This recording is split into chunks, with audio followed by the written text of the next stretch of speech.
Let's go.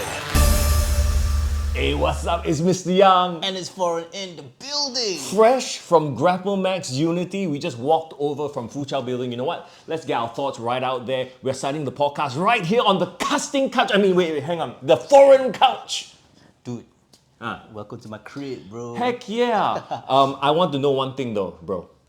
How many times has the Bukit Batok massage therapist visited this crib? That's the real question. Dude, we are Lavender, bro. Why would I have to get a therapist all the way from Bukit Batok, bro? I don't know. You There's brought a up the lot around here. I'm just saying. Huh? What? BBTM, hashtag BBTM. Thanks so much for watching the podcast here today. Man, we have so much to talk about. We're still buzzed from Grapplemax's Unity. We're going to talk about SPW's Tranquilo. That's happening on Friday as well. And then after that is WWE's Survivor Series War Game. Dude, what a packed way to end November. And just for some context, for some of the listeners who haven't seen this setup, they were thinking like, when did this happen? What is going on, right? Yeah. The last time we actually did one podcast episode, it was me, you, and Prabhu. Yes, after an SPW show, right? Correct, that was last year. I remember, I think it was Hardcore Island, I believe. Yeah. So we bust out this this setup maybe once a year. Correct. Yeah. So Only for the bigger shows. Yes. Once in a while, you come to my place. You remember we did that episode. Now we're doing it here, and I guess this leads us very nicely into what we're about to talk about, because the reason we are here is it's very near the Fuchao Building, which is traditionally the home of SPW. Yes. Not tonight. Okay. Speaking of which, I need to start off and address something first. Oh, you need to address something Before we jump into the review. So serious suddenly. I think I'll be remiss if I don't bring this up, because sometimes when we do the podcast, we do it live, right? Yeah. When we do live, the brain wire sing it a bit, right? So sometimes I might say stuff that might not be factually true. Okay. Like your love for Mexican music? That is true. I don't listen to Mexican music. Okay. Yeah, but anyway, last week on the podcast, we were previewing the show, right? We were previewing Grapplemax Unity. And we were talking about how when the news was made, when Grapplemax broke the news, it happened during Slam and Saber. That's right. At Timber. The graphic just flashed on the screen. And we were chatting with Greg, we were chatting with Crypto Bro, and then I told them I happened to be standing beside some of the SPW guys. Yes. And I said on the podcast, I said it was Ryan and BJJ. So that is factually not true. Okay. It was Darren. Oh, yes. Right. Sure. So here's the thing about live shows. And I've been in the industry, the media industry, for years and years and years, right? The number of times when you are live, you say something, you don't even realize that you said it. And then after that, somebody sends you a message, hey, why you say that? And then you go back and listen, oh, yeah. So wires do cross in a live setting. Yeah. So it just do be like Correct. But I will be remiss to not mention it, because I think I need to apologize to BJJ. Can you imagine, I say his name, he coughing somewhere, It's like, hey, why this foreign say my name? I never even do anything. I wasn't even there, you know what I mean? Right. Apologize to you, BJJ. Okay. But the fact remains that when the news went down that Unity was going to happen at Fuchao Building, I think the fact that I was beside a couple of SPW wrestlers, and also me registering the fact that they're doing it at a traditionally SPW venue was like, wow, it's a big deal. It is a big deal. So I was very curious to see the setup. Like, how was Grapplemax gonna put out a Fuchao Building show? Yeah, well, at the end of the day, and we talked about this last week as well, a building is just a building. A space to rent to hold an event. And in this case, it was a pro wrestling event, which they are very used to, of course. I'm sure that place has held concerts and seminars and whatnot. So really, at the end of the day, it's just what you want to make of it, lah. But you know what? I'm not going to grade it based on how I compare with watching SPW shows. So it's a different piece. Yeah, this is the Grapplemax scale, as it were. Correct. Right? So I think, what was your first impressions when you saw the setup when you first came in?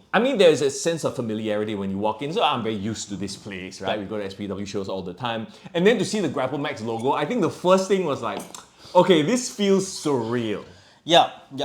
So I think somebody gave me a good comparison. It feels like NXT putting on a show at like ECW Arena. Yeah. It's like, spiritually, okay, this place has a lot of memories tied with another promotion. And then now it's like this promotion kind of like, setting down some memories here. Yeah. My first impression was that it was a bit more intimate. Yes. like you know the stage wasn't really like set up like a proper, you know, with like like there was a Titantron, Yes. but there wasn't all those like physical props. Right. You know, there wasn't any cable or like steel girders, There wasn't a ramp as well. ramp, no entrance. So like I think the focus really was about the ring itself. Yes. Yeah. And to see Grapplemax, have sort of that ring, right? It's not SPW's ring, right? It's No, they brought their I own think it's ring their there. own ring. Yeah, Right. because first thing I noticed also the mat itself was all black. Yeah. Which is the Grapplemax mat, Correct.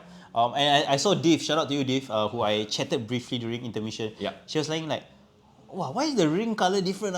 Like, not used to it. You know what I mean? Like, Yeah. like it's just when you compare, you know.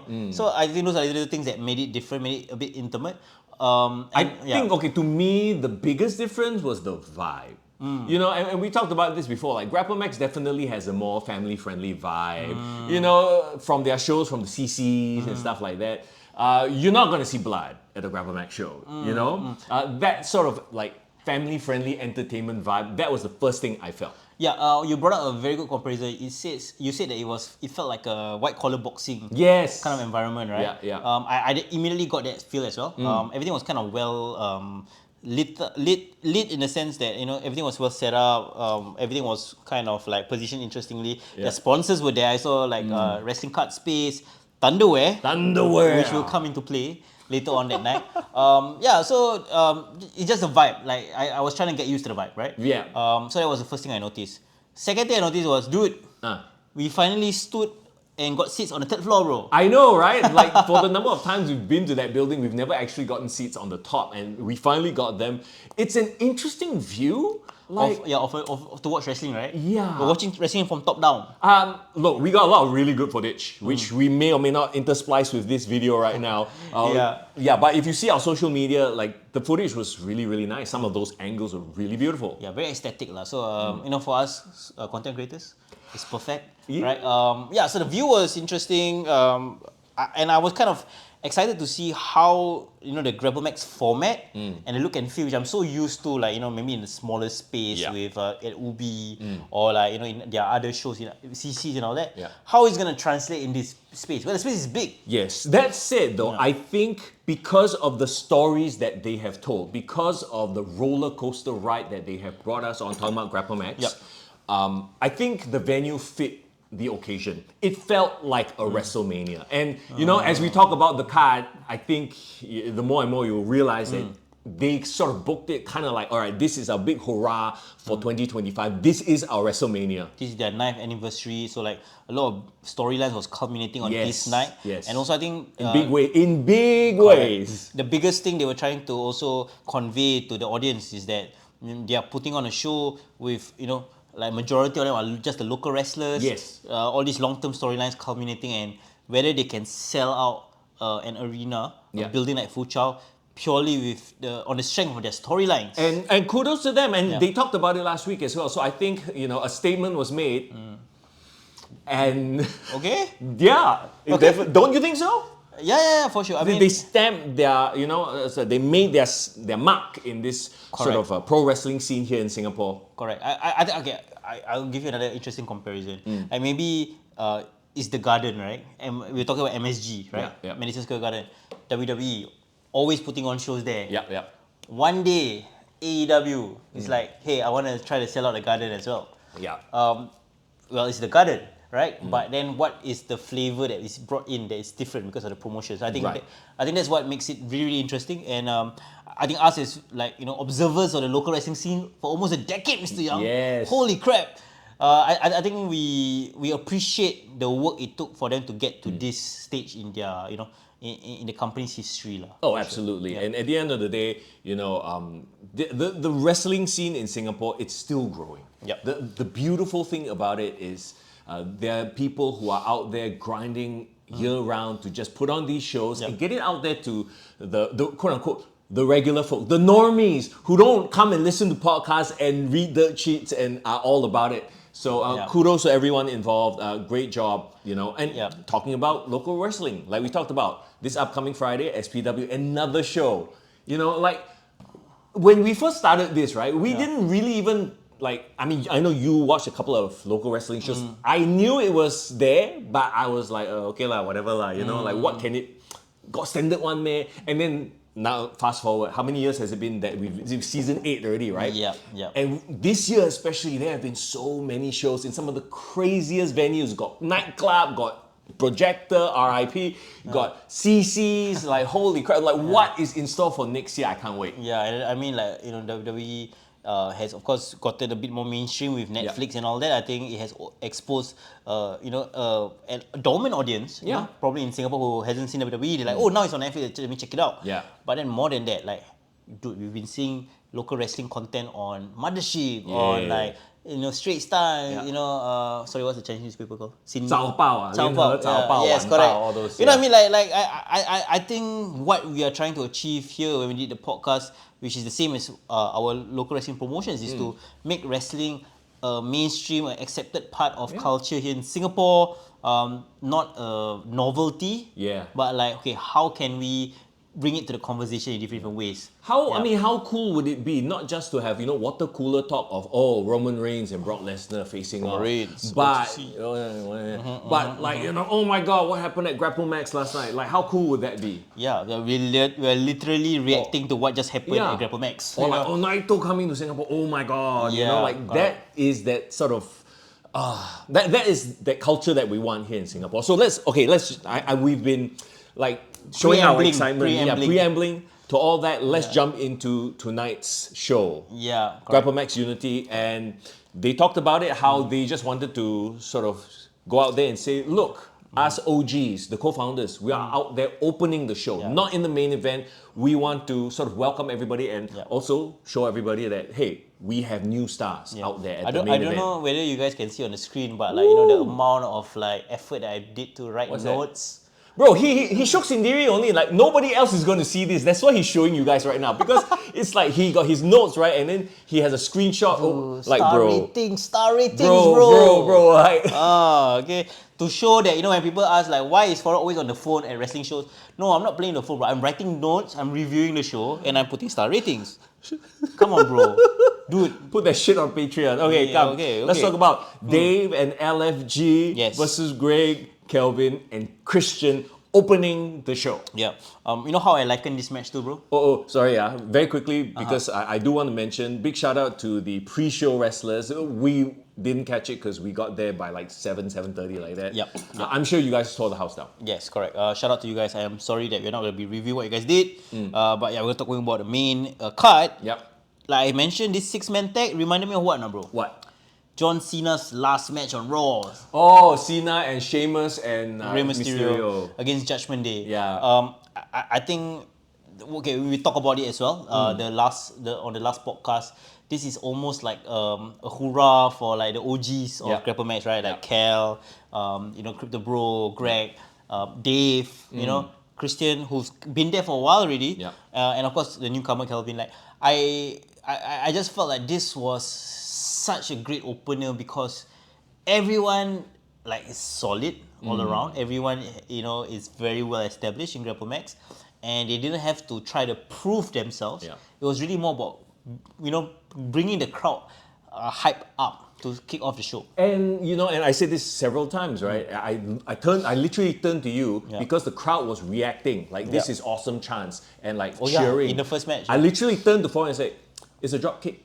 They popped on the drop kick. They popped on the close. You know what I mean? And that's a beautiful thing to have when you have characters in there doing character work, working the crowd, getting us all hyped up to a point where you don't need to do crazy stunts or like some dangerous thing to get a reaction. That's pro wrestling. Correct. And you know, for me, I think what I enjoy the most is like the tag team dynamic, right? Yeah. You have you know, like the chaos of LFG. You know, you have this overconfidence, arrogance of Big Dave, which is highly entertaining, we know that. And of course, the story of the match, Greg and Boss, you know, getting in ridiculously great shape. Shout out to you, bro. I think his birthday happened recently. Happy birthday, Greg. Happy birthday to you. And, you know, it's the story of the GST tease. So this has been teased for quite a while already. And obviously we know their history from dating way back. They used to be a tag team, right? So the point of this was to sort of further that, and a little bit of it might be further later on the card. We won't jump there yet. Unfortunately, this kind of put LFG and Kelvin and Christian on the back burner. Did it feel like they were just they were there, but the main focus really was Dave and Greg? Kind of like, when we talked about Cena was the main focus versus, who's it? Judgment Day. Yeah. I did feel a bit bad for like the likes of Christian and Kelvin, because they are trying to serve the story, but they didn't really get the kind of shine that I think the talents of Kelvin deserve. I think Christian was a good worker in this match, keeping everything going. But the ones that was really stood out in this match was, of course, the End Boss and Dave's interactions. You have LFG causing a lot of this chaos. That was what sold the match. But again, if I was somebody in the crowd who've never watched a Grapplemax show and I'm seeing all these characters, it's so easy to discern who is who. This is the good guy, this is the bad guy, or this guy is cocky, this guy is young. You know what I mean? Like this guy is young. Yeah, this is young. This young, I'm younger, right? Oh boy. But Greg and Dave definitely were the main focus of the match itself, right? But let's talk about the finish. Dave hits Greg with the brainbuster for the win. It was a bit cluster. Like, it reminded me of a lot of that WWE SmackDown back in the Ruthless Aggression era. Big smalls, like everyone's like fighting all over the place, and then in the midst of the chaos, one guy hits his finisher, picks up the win. Correct. I think that was already telegraphed. That brainbuster was coming, and when he did, Greg, took the loss. But it wasn't the end of it. You had LFG still wanting to stir shit. Yes. Those fuckers are still around, trying to stir shit. Bro. Yeah, beating down Greg, and of course this is the setup for the save by Dave. Which is ironic because you are like stopping your own teammates from beating out the opponent that you just defeated, right? But I mean, so the T's for GST, and they were GST chants. Yes. Like everywhere, everyone's like, GST, oh my god, they're gonna do it, they're gonna shake hands, they're gonna hug, they're gonna reform. No. Not yet. No. Dave basically goes, now we're even, and walks off because Greg saved him the last from time. a beatdown from the last time, right? So there you go. We had a little bit of continuity right here. So again, they are teasing us, not giving us what we want quite yet. So at that point, I was like, okay, I guess they are going to tease this GSC thing all the way to 2026 maybe. They're not ready to pull the trigger on it yet. Well, maybe not that late into next year. I think maybe it might have happened a bit earlier. We'll talk about it in a bit. But I think overall it's a solid opener. My only concern again is like the story that they're trying to tell sacrifice the exposure of the other wrestlers like Kelvin and Christian. I think look, at the end of the day, right, it's like, okay, what is the main purpose here? Is to give us that moment, the whole story between Greg and Dave. I think Kelvin and Christian, they will have their time. It's just, now maybe it's not the time. Correct. Which is fine. Yeah, which is fine. I mean, Kelvin getting to share the ring with all those, established veterans, it's great route for him as well. That was a great way to open the show. I think it got the crowd really, really hyped. So great job, guys. Yeah, so when the crowd gets hyped, things need to go down for a bit. So unfortunately, you have Divya had the tough challenge of trying to follow up for that opener. It's a one-on-one women's match against a newcomer to Grapplemax, Mr. Young? Marika from Japan. Correct. We learned a new term last week on the show. What's it? Grayu? Guayu? Basically like a... Garu? Oh my god. Chat is going... Groot? I am Groot. Chat is popping off right now going, what the hell? You're so but basically the definition is of a like kawaii girl who dresses like a westerner. Yeah, usually like very tan, blonde hair, Japanese girl. It's a whole fashion style. Yeah. She just looks like a Russian girl to me like a Japanese girl dressed up like a Russian. Anyway, so this was Marika Kobashi. Yeah. Kobashi, yes, correct. So Dave came in, looking great. She's definitely one of the best female wrestlers here in Singapore, and I think it was due that she would have like an opponent that could measure up to her, right? Yes. In terms of talent and in terms of skills. So I've never seen Marika before. So the first thing when you have Japanese female wrestlers is like, are they gonna like, What are you gonna say? are they What gonna are you pass say? the Young's litmus test? Wait, what does that even mean? Pass the Young litmus test. Because Mr. Young always have these very high standards for Japanese wrestlers. Okay. How do they differentiate themselves from other Japanese wrestlers? Or are Right. they all just playing Japanese female wrestler? Right. So that was one thing I was looking forward to. And another thing is like the thing about some of the spots that happened in this match. To me, it was a bit messy. Right. It was a bit messy. Like credit to them. The Yeah. girls they were laying it in. They were very vicious. But like I just can't unsee if things get messy. Like, you know what I mean? I mean, also from our point of view, like we are in that bird's eye view sort of position. So a lot gets I don't want to say exposed, but shown that you shouldn't see normally, right? never mind. And again, like you mentioned earlier, we are sort of coming down off the high of that first match. So this was a bit of a they tried their best to bring it back. Look, you talk about litmus test when it comes to some of these wrestlers from Japan, right? It wasn't a joke match.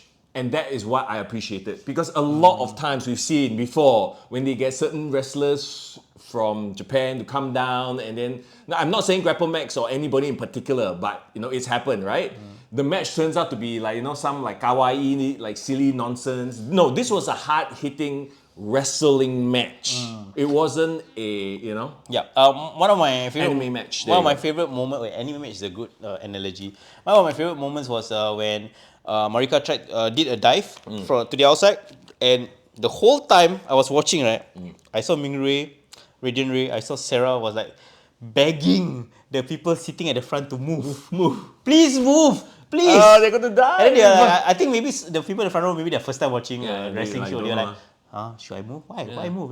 Like, please. I saw really begging. Really? Yeah. Oh my but God. anyway, so she did a dive, and then not only did she take out Divya, she took out Sarah and Radiant Ray as well. So I thought that was quite a good, it was a very significant moment, like visually, like wow. I think probably they were like, wow, the women were doing this like crazy dive. So I thought that was pretty cool. I think there's a little bit of like the crowd didn't know whether to cheer or boo Marika to start off also. Because she's international. Nothing about her screams, oh, she's a heel or she's a babyface. She's sort of like, hey, she's like cute and funny and very kawaii, that kind of thing. So it's like, how, like, okay, I remember turning to you and say, this feels like an exhibition. Yes. Because, in our Grapplemax lore, unless you follow every wrestler from every continent, which obviously we don't, right? You have no idea. We had no idea, like, okay, is she supposed to be good, bad? What's her story, right? Yeah, what's her alignment, right? Yeah, I also felt like the match ended very abruptly. I don't know whether they didn't build up to the spear, but when Divya delivered the spear, I was like, oh, okay. Oh yeah, it happened. Is this gonna be a near fall or what? Because it didn't feel like a setup to the finish. But then when she delivered the spear, I know this was a finisher, so I was like, really? And then the 3 count happened, and then I was like, oh, okay. Like to me, that is not the reaction an audience should have. Like, oh, the match ended. Oh, okay. You know what I mean? Isn't it good? Like some people will argue, isn't it good that it's unpredictable? No. No, like it should still make sense. Okay, if you want to shock an audience and like get the upset win, it should be telegraphed out. So for example, maybe Marika is like overconfident and then, or like beating her up, and then like she really somehow fight from underneath and get the upset win. That's fine.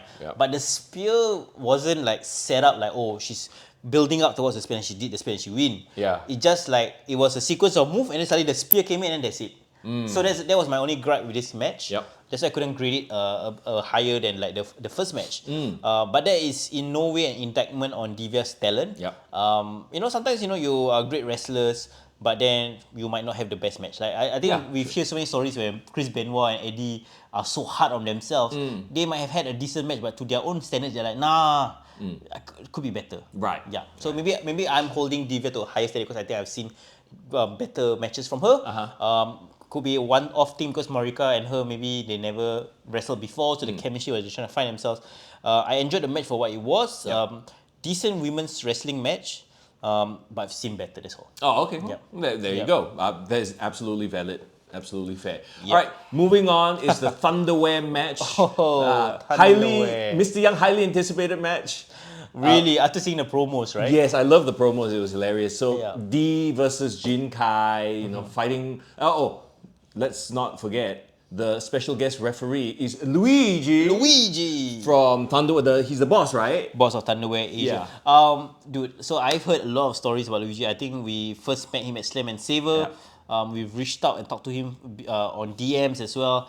He is a huge wrestling fan. I think he grew up, or he was originally from Canada. Yeah. And I know you say just because he's Canadian doesn't mean he's a wrestling fan. Yeah, but what kind of stereotype is that, bro? But he legitimately is. I remember I talked to him. He said he was a big fan of the Hart family and all that. So like, he really is a stereotypically Canadian wrestling fan. But which is amazing, right? Because in a way, he not only has a chance to promote his business, he's using a medium that he absolutely loves, and he's a part of the match. And he's probably living his lifelong dream, bro. Oh yeah, it's a beautiful thing when you can marry the sport or the art of pro wrestling together with marketing lah, which is what it is. And like as a fan, imagine you being able to do that, right? It's like we've seen the WWE and AEW do that stuff all the time. Sometimes to great effect, sometimes not so great effect. Like RoboCop coming out on WCW to wrestle. No, right? But having the boss of the company as a special guest referee, I think that's totally fine. I mean, like dude wipes, that kind of shit that doesn't fly, right? You see good, to me, examples of good promotion is probably things like like the NBCB Championship, SPW did. That was great because like not only you put the brand up front, but then like you weave it, there's a storyline behind it, things of that nature. I don't mind these kind of things. I mind if it's like freaking Slim Jim table, no context why Slim Jim is on the table. Correct, but here not only got context, bro.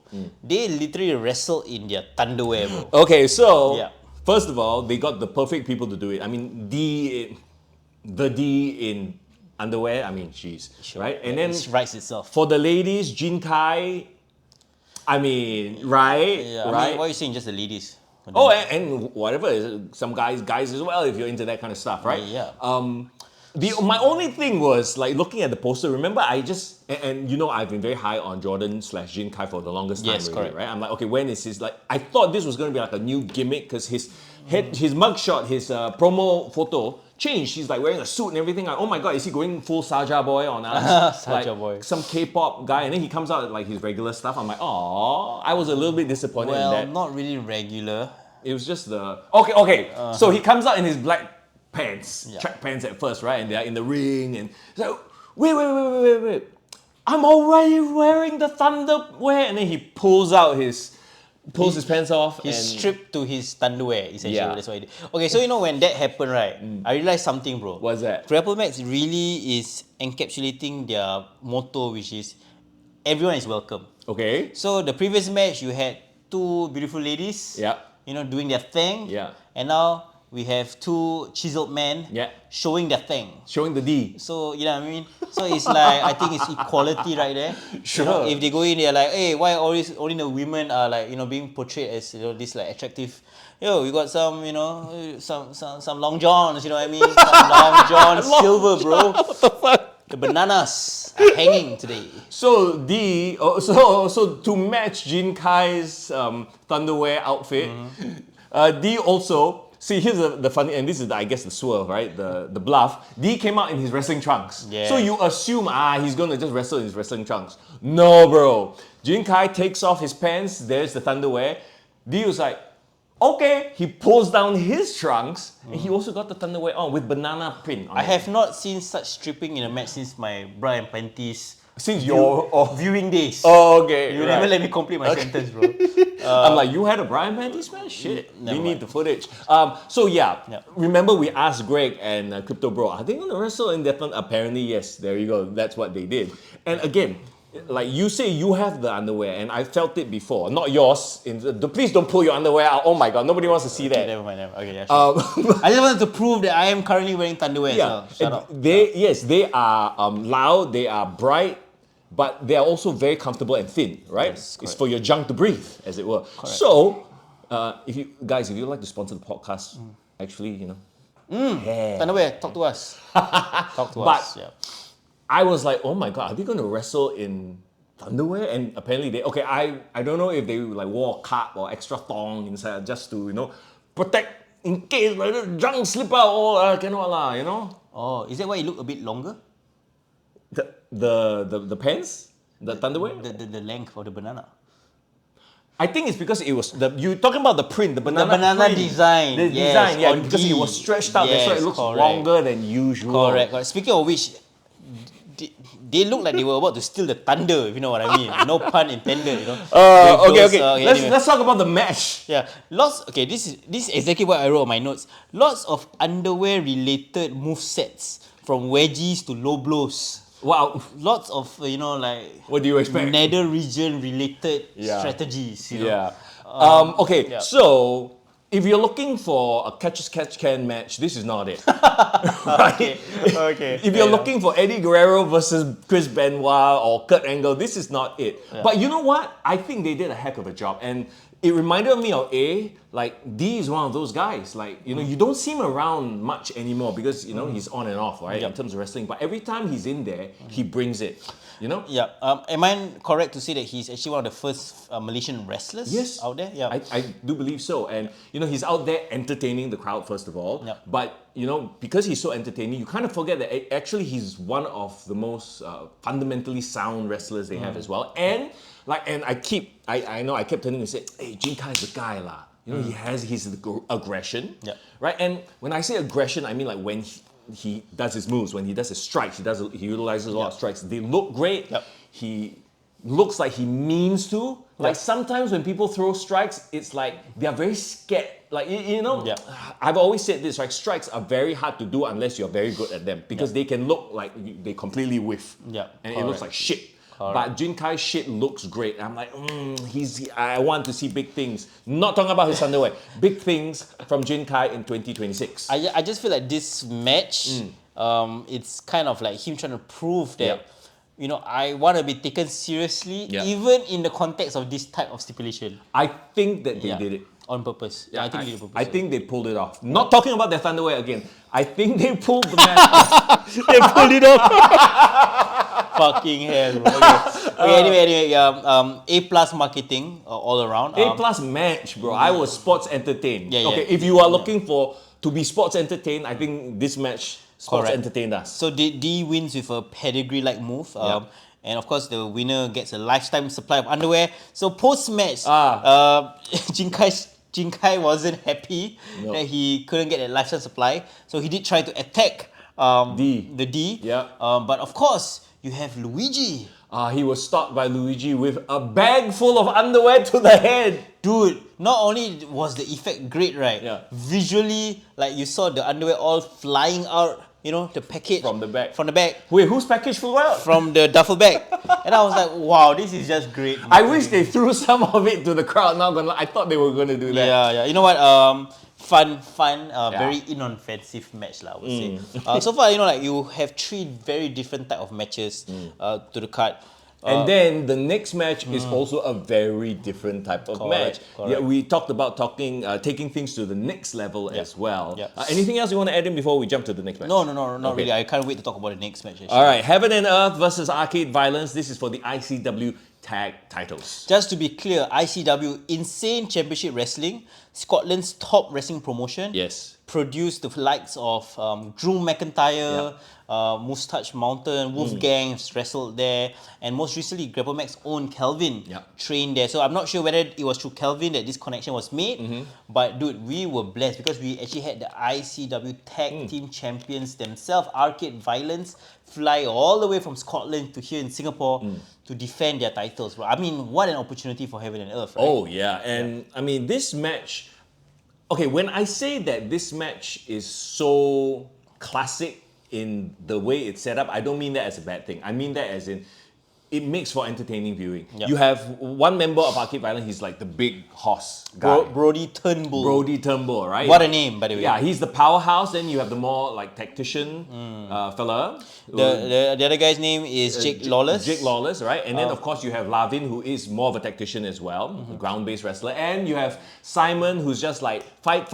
He's a smaller guy, but he's full of fire and he's a high flyer. Yeah, so like already just by their profile, you already know what kind of match this is gonna be, and I think it was very logical how it was all set up. Yeah, and again, right, it's like you know that, okay, you're gonna have the smaller guy try to prove himself, he's gonna be flying all over the place, and then the big guy's gonna be just like body block, and then Simon flies off into the second row. Correct, when I saw... But it still works. When I saw Brody like starting to like fireman carry Simon or starting to like deadlift him and starting to do like bicep curls. Yeah. I'm like, holy crap, but can I just say something also? It's a trope that works. Sorry, yes, go ahead. Yes, can I just say that the fact that the ICW Tag Team Champions really gave so much to Heaven and Earth. And I say that this, right, I'm maybe in a kayfabe sense, but like they really gave them a shine. Like they really shine them out really, really well. And if you break the fourth wall, to be, they didn't have to. Yeah. They are the champions. They are of a bigger standing, higher stature, more well-known, renowned promotion. Yeah. But they came to Singapore and they wanted to face one of the best tag teams that Singapore had to offer, Grapplemax had to offer. Heaven and Earth stepped up for sure. They really level up against them. But the ICW Tag Team Champions really shined them as well. It wasn't the title match that they wanted, talking about Heaven and Earth, but this is the match that, to me, put Heaven and Earth onto that next level for them now to be seen as title contenders. Yeah, I mean, they challenged the ICW Tag Team champions, was able to stand toe-to-toe with them. At some points, they even got the better of them. Yeah. That just really brings their stock up really high. Just the match itself was... Like, there's nothing to really critique because it was just a really well done match. Correct. Like, we talk about the tropes, right? Like, and they were all, like, the hot tags, the quote-unquote firing up of the smaller baby face, and he does all the high-flying moves, crowd pops for that stuff. That stuff is Wrestling 101, and it was perfectly executed. Yeah, and also one thing we were discussing the match while it was happening, you said that Heaven and Earth really got that Hardy Boys vibe perfectly done up. You have Simon Sia, aka Jeff Hardy, with all the fire, all the spectacular flashy moves. And you got Lavin grounding things out. Like he really is the glue of the team. Yes. He's the Matt Hardy of this situation right now. Yeah. And I just feel like the fearlessness of Simon being able to stand toe-to-toe with somebody as imposing as Turnbull, and for Lavin to outsmart the likes of Lawless with all the technical counters that they did, it was amazing. And I'm not traditionally a fan of tag team wrestling. I don't per se like sit down here to watch this tag team match. But watching this match, right, and I saw all the sequences that they did, all the finishes. Heaven and Earth did their high-low total elimination move. There was an amazing sequence where the Arcade Violence did the heart attack. And also, I think the Steiner, it was one of the Steiner finishes where you had them on the shoulders. The Bulldog off the top rope. Bulldog off the top rope. That is their finisher. It finished the match, by the way. So, so many tag team tributes that I couldn't help but just was impressed, right? Look, for the match. When you talk about tag teams, I think Heaven and Earth really have it down in terms of how smooth they are, the flow of how they execute their moves, how they, sometimes when you watch tag team matches, right, it can get messy. Correct. It didn't feel that way with those two teams especially. And of course, kudos to Arcade Violence who have that stuff down as well. Yeah, and I was such a big fan going out. Like after this match, I'm now a big fan of this Arcade Violence team. They look like really, rough and tough pro wrestlers, bro. What you expect pro wrestlers to look like, to carry themselves, to behave themselves. And the fact that Heaven and Earth could match up to them, really just okay, I think Heaven and Earth is definitely ready for a tag team title run. Yes, for sure. Agree. So again, the finish of the match was Simon said trying to do a Hurricanrana. Yep. But of course, Turnbull is just such a beast. No, he's like, no, I'm just gonna hold on to you, lift you up. Correct. And then I think they ended with a huge the Bulldog off the top rope. Top rope Bulldog for the win. And ICW champions retain, but the story of the match going out is Heaven and Earth. Yes. Definitely ready right now. So the funny thing is, right at the start of the match, I turned to Foreigner and I was like, they are not losing the title here, right? This match is already a foregone conclusion if you really think hard about it, right? But I had forgotten that while the match was happening. So kudos to them that they made this match competitive to a point where it's like, oh shit. to me, this was Simon and Lavin's best match Yes, agree. of their careers. Agree. You know, Yeah. when you get a team like that, you get a level of opponent like that, it raises you. Yep. And I think the Heaven and Earth team, they really benefited from this match. Yeah. So, Yeah, I mean the tag teams in Grapplemax are very, very stacked, Yeah. and they are not even the champs. The champs, and Yeah. we'll talk about that later on. But they are probably maybe in the top 5. But they are in their top 5, but they are already being able to match up to a world-class tag team. to me, after this match, there is a big argument to be had about them being, like, if not number one contender, then right before the number one contenders. Correct. Yeah. And after this match, it was the intermission. So like, what a way to end the first half of the night Yeah. with this match. Best match of the night up to this point. Agree. All right, glazing over. Let's move on to the Yeah. next match. Here we go. Yeah. And again, there are a lot of people within this match that we are like, man, we have such high expectations from them. We've often talked about Julian Creed, the rising champion, right? Yeah, the correct. rising title holder right now, and Yeah. what he's done. I kind of miss him being in. I mean, I know he's Showtime. still in Showtime Inc., Yep. right? But the rest of Showtime Inc., they're busy with other stuff, Yep. still nursing injuries, Prabhu is. So, like, I kind of miss him being Part of in a perfection. group. Yeah, or having, having Prabhu in the background. Like, you know what I mean? Or not? In You're terms- saying he feels a bit naked, alone. Yeah, like when they were showing the promo and he's cutting his promo, and there was nothing wrong with the promo, right? But it's just like, oh man, if as a heel, I think he works better with one or two people standing behind him, like menacingly. with his lackeys lah. Yeah, now it's just him by himself, and it's like, okay, he's still whenever he steps into the ring, and I've said this so many times, like he gets what being a heel is. Yeah, I mean he's the inaugural rising champion. We saw him being crowned, I think, at Grapplemax Festival. Yeah. And like, to me, he did what he could with the title. Yes. Like, I think he had a couple of really good title defenses against Devon at that time. And there was a fatal 4-way. Like, there was a lot of things put in his way. Yeah. But the way he developed the title felt like a babyface champion almost, even though he was a heel.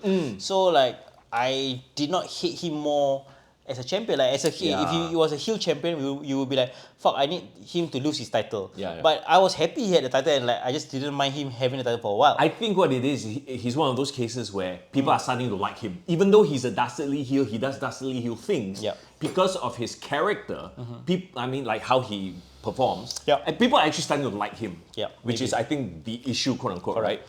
right? Then you have someone like Sage Matthews, who, I mean, and I say this in a very loving, positive way, he is so easy to hate right now. Like, we're talking Kevin Federline vibes, where he's just trying too hard, and I love it. I love what he does. Yeah. You also made a comment that he's here so often, he almost feels like a full-time Grapplemax member at this point. I love that Grapplemax now has sort of this rotating roster where, they might not be in Singapore all the time, but they can do promos via big screen. Or they can weave in and out storylines. So shout out to whoever who's putting, like, I know Remus and Ban, they're putting together a lot of the packages as well. yeah. But the ideas, man, great stuff. And speaking of Bun, alright, I was actually worried because I feel like Ban, yes, people love him, right? He's the babyface in this scenario. But Sage and Julian are such big characters as well. I thought that they would swallow him up a bit. they might drown him out, right?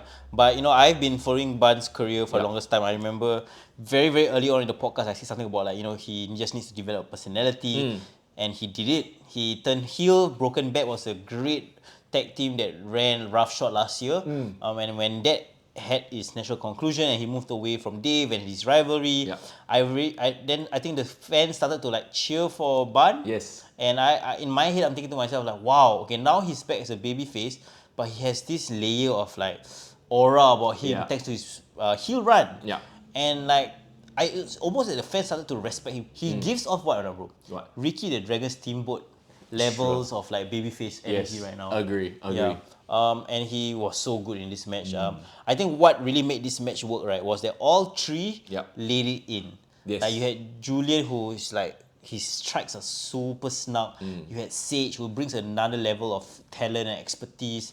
And Bun is somebody like, to me, right, really takes a really good beating. Like, I really see his ability, and that's a skill to be able to get your ass kicked in a way that makes people sympathize with you, right? And want to cheer you on, like Sami Zayn does that very well, right? Yeah, my favorite part of the match was I think somewhere towards the third quarter of the match where there was this suicide dive from Ban to Julian to the outside, and like just moments later you had Sage jumping off the stage, doing a Kurt Angle like flip off the stage. Remember? Yeah, like a cannonball, right? Yeah. Look, it was damn funny because you were the first person, like when Ban, who was the one who did the suicide dive first? But when Ban first did the suicide dive, before it happened, Foreign turned to me and was like, why is Scum Dog on the stage? What the hell is he doing there? And then when the first dive hammer, I was like, oh, I know, he's setting up to run off the stage. Yeah. It was great. It was a great spot. Yeah, it was a great spot, and I think like because it was a triple threat match, just a different dynamic and layout of the match really made this match stand out. Again, you have like quite different styles of matches, so there was never anything that felt, oh, like, we saw this already. You know? I mean, maybe one too many dives, to be honest. Every match had a dive. Kinda like the women's match had a dive, this match had a dive. Like, I think D and Jin Kai might have been the only one not doing a dive. Is this an indictment of current wrestling right now? Like, everyone wants to dive out the ring? Maybe, but okay, like, it's a small nitpick. At the end of the day, like, nobody's keeping track of these things when you're there live, right? The thing that people will take away from this match is that we have a new rising champion, bro. So, and the beautiful thing about this is that Julian actually has a gripe because he was not the one to get pinned. Correct. Sage is the one who gets pinned by Ban. Yeah. So, okay, I was a little bit as well because, like, okay, Ban and Sage seem to be the hotter feud. Yeah. Like, Julian was always kind of like there, and he purposely set it up, the triple threat match. He was like, yeah, so they can beat each other up, man. Correct. And I also agree with you that Julian didn't really factor into the finish. Yeah. And that might actually be a legitimate gripe for him. Oh, yeah. But Ban winning the Rising Championship, I think, is very well deserved. Yes. Right? He has been hustling the last 2 years especially. And, Julian already had his time with the championship. And I felt it was like reaching a natural conclusion. But Ban, with the champion, can carry it through to 2026. I think this is his moment. I think maybe the Openweight Championship might be a step too high at this point in time. Yeah. I think him going down this IC route, getting the mid-card championship first, I think it's really great for his progression. So I'm happy with the outcome of this match. Agree. And with Julian now having a gripe, right? Hopefully in 26, we see Prabhu, we see Val come back and they, like you talk about Ban and like, okay, what's next for a champion like that, right? Sometimes when the champion finally wins the title, it can get a bit boring after a while. Correct. If you have an entire heel stable gunning for you, I think that makes us, sort of root for him a little bit more. Yeah. So I think that is something that hopefully we can look forward to. Or they completely move on from each other. I don't know lah, but it's like Solo Sikoa and MFTs are back, Okay, I don't know about that, but yeah, but the way they finish the match really does point to okay, Julian now has a gripe. He's gonna demand a rematch, and they can continue that feud. Correct. I mean, overall it was a good match. Not my favorite, but I think the bar is pretty high for tonight. Correct. But decent match, and I think the right winner was chosen for this match. Yeah. Well, moving on. Yes. So. Oh no. I have so many things I need to call you out on when it comes to this match. Okay. Fuck this Gen Z. Oh my god. Okay. So we got Fucking hell. the Gen Z. Yeah. Divan and Nathan X versus Aussie Oi. for the Grapplemax Openweight tag team titles. Yeah. Right? Okay, you're talking about people reaching the natural end of their title reign, like it felt like it was about to end. I think Aussie is great, right? First ever tag team champion, first 2-time champion in Grapplemax. Their gimmick is great. They are very well established.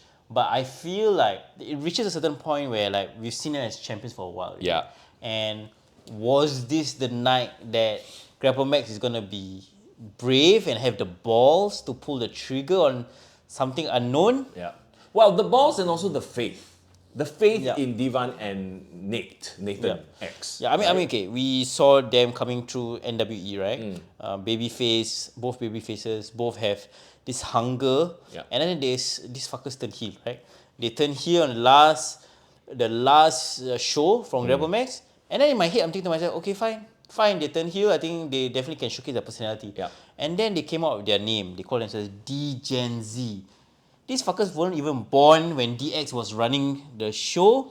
And now they want to use a play on DX, D-Gen X, now D-Gen Z. A lot of F words, you notice. I I feel like there is some deep-rooted passive-aggressive, I don't know what, it's not even passive, it's just full-on aggressive anger, angst towards a certain generation. Is there something you want to share with us? You know, we're all friends here. This is a safe space. I have no What issues. have the Gen Zs done to you, I have my no friend? issues with Gen Z. Are you sure or not? Because the reaction that you had when D-Gen Z picked up the win says different, okay? Like even I saw, like Crypto Bro was around us, he laughed at his reaction. Bro, I know we're jumping ahead, but when D-Gen Z pulled it off, maybe the way they pulled it off was so well done that Foreign lost his damn mind. But Bro was like, F Gen Z, F Gen Z. I was like, he wasn't even scolding D-Gen Z, the team. He was just effing an entire generation. What is going on, bro? I think I just said I hate all these Gen Zs. Yeah. Okay. It's not, I hate Nathan X and Divan. It's not that. He said, I hate all these Gen Zs. Bro, how have the Gen Zs hurt your feelings? Okay, to be fair, I you know, sometimes, you know, when you go to a wrestling show, you go to a football show, you start with all these chants, you know. High emotions. You know what I mean? You get caught up in the moment. Yeah, you know, like even recently the minister say like these idiots. Oh, yeah. I don't think he meant it to the entire nation. Right. But what pissed me off? Remember, when we are live, things just come out of their mouth. Yeah, the wires cross, you know. Wires cross, sometimes maybe, you know, repressed feelings. I don't know why I did like that. Let me try to be, what the fuck was it? Let me try to be transparent. What triggered me? There was a specific one that triggered me, bro. It's nothing to do with them. It's nothing personal to them. Okay. But then when they started going to the corner and they're doing the 10 count, the 10 punches, right? Yeah. 1, 2, 3, 4, 5, 6, 7. I'm like, fucking hell, I hate that. What the fuck is 6, 7? 6, 7 is a Gen Alpha thing. It's not even a Gen Z thing. So them doing it actually doesn't make sense because that's Gen Alpha. What is 6, 7? Okay, sorry, I don't know what that is. But 6, 7 just kind of means like ho hum. This is kind of mid. Okay. Oh, like she's like a 6, 6, 7. It- But why is this movement? Why is this motion need to be tied to it? It apparently was born of some streamer or I forget. I don't know somebody. Please correct me if I'm wrong. I don't want to be accused of false reporting. But apparently somebody online was judging something and gave something a 6 or 7. It's like, so it's mid. So that's what it means. But you know how these kids are. They'll take something small and then make it a whole 6, 7. Like, you know, so. And I was talking about this with a bunch of friends, right? Okay. Hear me out. And when I explain this to you, maybe you won't get so mad. Or you won't get so annoyed when you go to the playground, you see these kids 6, 7, 6, 7, right? I know it's super annoying. A lot of my friends have said this, right? Okay, fine. Think about when you were in secondary school. I'm sure in your group of friends, you had some stupid inside joke that if you told your parents or you told your outside friends, they'd be like, what the fuck? That's not funny, right? Now, imagine that scenario, but on the internet, right? We are the adults going, what the fuck is that? That is so lame. God. But to them, this is our thing. You're not cool because you don't know. See? Bro, we are the uncool ones. 6, 7. Fuck this Gen Zs, bro. Bro, 6, 7 is Gen A. Okay, fine.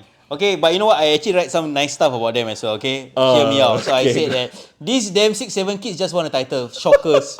But anyway, great choice though. Great choice. I think Grapplemax had the balls to do it. They brought the aggression. They were hungry.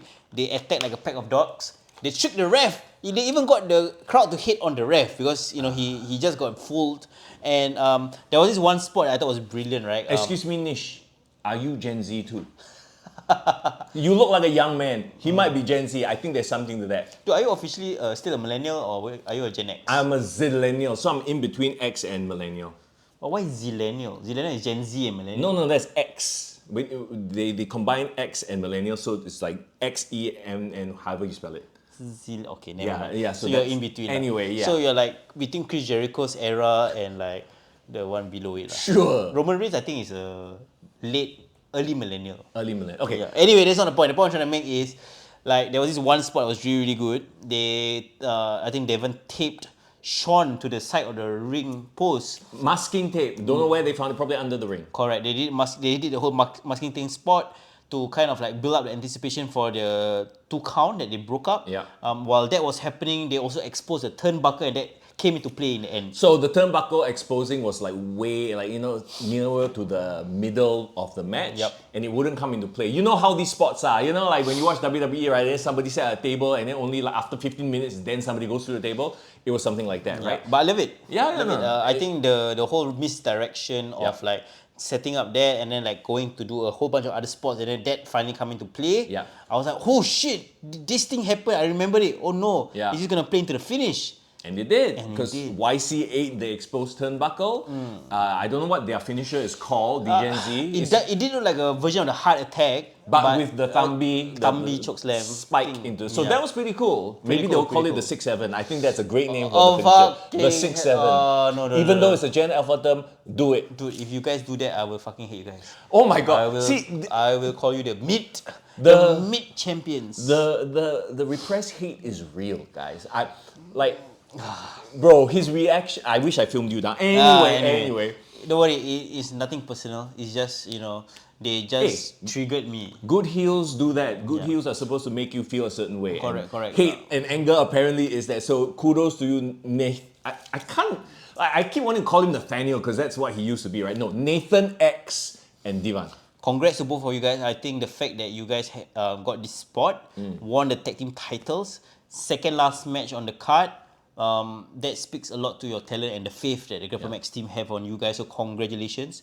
What a shocker. I think Aussie could have lost to any other tag team that was kind of like peering at that main event scene, right? You got Ships Ahoy, you got Heaven and Earth, but then the titles was dropped to DGenZ. And as we spoke of in the previous podcast as well, this sets up a very interesting scenario, and I turn to you.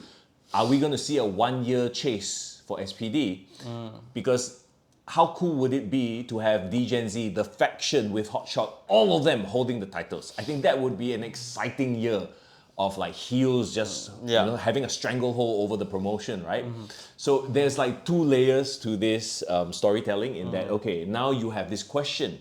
Are they then going to affect the main event? Because now you have these 2 Gen Zers with the titles, right? Yeah. And again, great finish, by the way. I thoroughly enjoyed it. I would give kudos to Grapplemax for having the balls to put the titles on these young kids, these young punks. Oh God. And Hey bro, why? no, I'm just telling you there was a great choice done by Grapplemax. I agree. I mean, they're gonna be great heels. Clearly, they have a hater They've in the fans. Oh, the fans. They've really leaned into it, and it is so unbelievably natural the way they generate heat. It's great. Yeah. It's So great. kudos to you guys and 6-7. fucking 6-7. Fuck this Gen Z, man. So love that. Fucking Your upsetness amuses me greatly. Yeah, there's something deeper lah. There's something. Bro, let's unpack this 6-7 There's shit some one day. Again, 6-7 is Gen Alpha, guys. Come on, get your generations right. Okay, Maybe when you guys donate to Patreon, maybe my anger will disappear a bit more lah. So you guys do support us on Patreon. If you haven't followed us on Discord, make sure to join us there. There's some 6-7 conversations going on over there as well. No, our conversations are 9-10s. All right, let's get to the main event, of the evening. All right. And Greg and Crypto Bro alluded to it on the podcast last week, right? They had a group performing, kind of like percussion. Yeah, Wicked Aura Batucada style, right? Yeah. And we were like, ooh, were they going to perhaps be a mid-event break performance? And I kind of actually forgot about it until they appeared on stage right before the match. I was like, oh, they're doing the whole WrestleMania live band intro thing. Yeah, a part of me, the percussionist part of me was like wishing that are they gonna do the drum roll for the drum intro to MCR, the Yeah. ta ta da da da ta Oh da yeah, da. yeah. You know what I mean? Like that No, would I have been think- perfect. Yeah, you know? but they did their regular thing, right? Yeah, they did a regular thing and then they just like lean into the MCR. But whatever the pageantry cool. and the spectacle was great, right? Yeah. The lights go out, after the percussion stuff, and then lights come back out. There, tung, tung, and we all know, and everyone sings along. It's SPD. Yeah, SPD. I think his promo before the match was really brought the hype out, right? Like he's been chasing for 10 years. He almost Yeah. left the industry, left becoming a wrestler. He reinvented himself. I think in the last 2 years, he's been on an amazing run. He has been chasing the Yes. championship the last 2 years, right? I remember like a year and a half ago, he was in this huge ass gauntlet match. That he was supposed to win, and then he kinda Yep. betrayed by Showtime. Yep. And then I think he was, drinking Coke for the longest time. And then I think this year he really like leveled up to the main event scene. And if you know his story from even before then, it gives it extra. We won't go into that, obviously. It's not our story to tell. But Yep. like if you do know though, like it even adds extra layers to this great story. I mean, we're kind of giving away the finish here, but we already know. Let's talk about the match itself. So, okay, we got SPD coming out. The crowd was like, oh man, it was, you could feel it. It had to be his moment. Correct. But every Superman needs his kryptonite. Yeah. And I tell you, Hot Shot's maturation into this fucking heel. You know what I mean? Like, he really became a heel, So, yeah. I think putting him with D Gen Z was perfect, given especially foreign's hate for that certain generation, right? Yeah, He comes out with D Gen Z and they all have the title. What a visual, like that hint of, oh shit, the dominance is about to start. Like, are they going to really, as much as we want to see SPD pull it off and become the champion, there's also a part of me that's like, but I also now want to see Hot Shot and D Gen Z run roughshod with all the titles. So there was that conflict. I love the booking there. Yeah, and don't forget, when he won the title the first time against Big Dave, Yeah. remember how crazy hot the reaction was, the Yeah. crowd pop. I think it was one of the biggest pops that Grapplemax ever had. Now, 2 years later, he walks into the arena, the biggest heel that Grapplemax have, Yeah. and facing off somebody who has the support of the audience that Wilson used to have 2 years ago. Yes, A true. bit the irony, there's a bit of irony there. Yeah, it's not irony so much as it is things coming full circle. Yeah. And the match. What was that quote from Batman? You live long enough to become the villain. To see yourself become a villain. Yeah. Dude, like this match like really sold itself based on the story, but in the match itself, like god damn, like okay, they are good. Both of them are really good. Look, I love that Hot Shot, and I know this is about Hot Shot matches, right? He loves to, and I think this is a Hot Shot thing because I don't really see it in other matches. He loves to tell little mini stories. For example, that one spot where I can't remember what it's called. It's that spinning kick from the ground, right? The rolling kick. Yeah, that rolling kick. The first time he does it, SPD blocks it, right? And so the second time he does it, he counters the block. So there's a story being told, like he's so cerebral in the way that, okay, I know that you know how to block this, so I will counter the block. I don't know who agents his matches. Yeah. Or like the Or both does of he them come up with it? Yeah, himself. do they come out with it, Because right? I tell you, there was one of my favorite moments from this match, right? Was something so simple. Like, why nobody thought of this? When SB was trying to go for the Hogan leg drop. Yeah. And as he was going for the Hogan leg drop, his leg stuck out in front of Wilson, and Wilson's like, yeah, I hold the leg lah. I block him. I block the leg. Like, can you imagine how many counters Hogan would have had if somebody thought of that earlier? Exactly. Like fucking like Macho Man probably like fuck you. Yeah, just hold your arms out and block the leg. You know what I mean? Like, that was so smart. That was one thing. I think they did a whole bunch of other like great sequences and counters to counters. Okay, I want to ask you this, Yeah. right? Because I know a lot of people got upset when John Cena took the 619 from Dom Mysterio and proceeded to completely no-sell it and grab him and drop him in the AA, right? Because something similar happened, right? Very similar happened here. Essentially, there was a spot where SPD gets hits the stunner on Wilson. Yep. Wilson sort of doesn't fall down. He actually stumbles and then he fires up, hits his kill shot. Feels like a very AEW kind of a move. But I mean, WWE just did it. John Cena just did it, right? So it's like Super Cena thing. Yeah.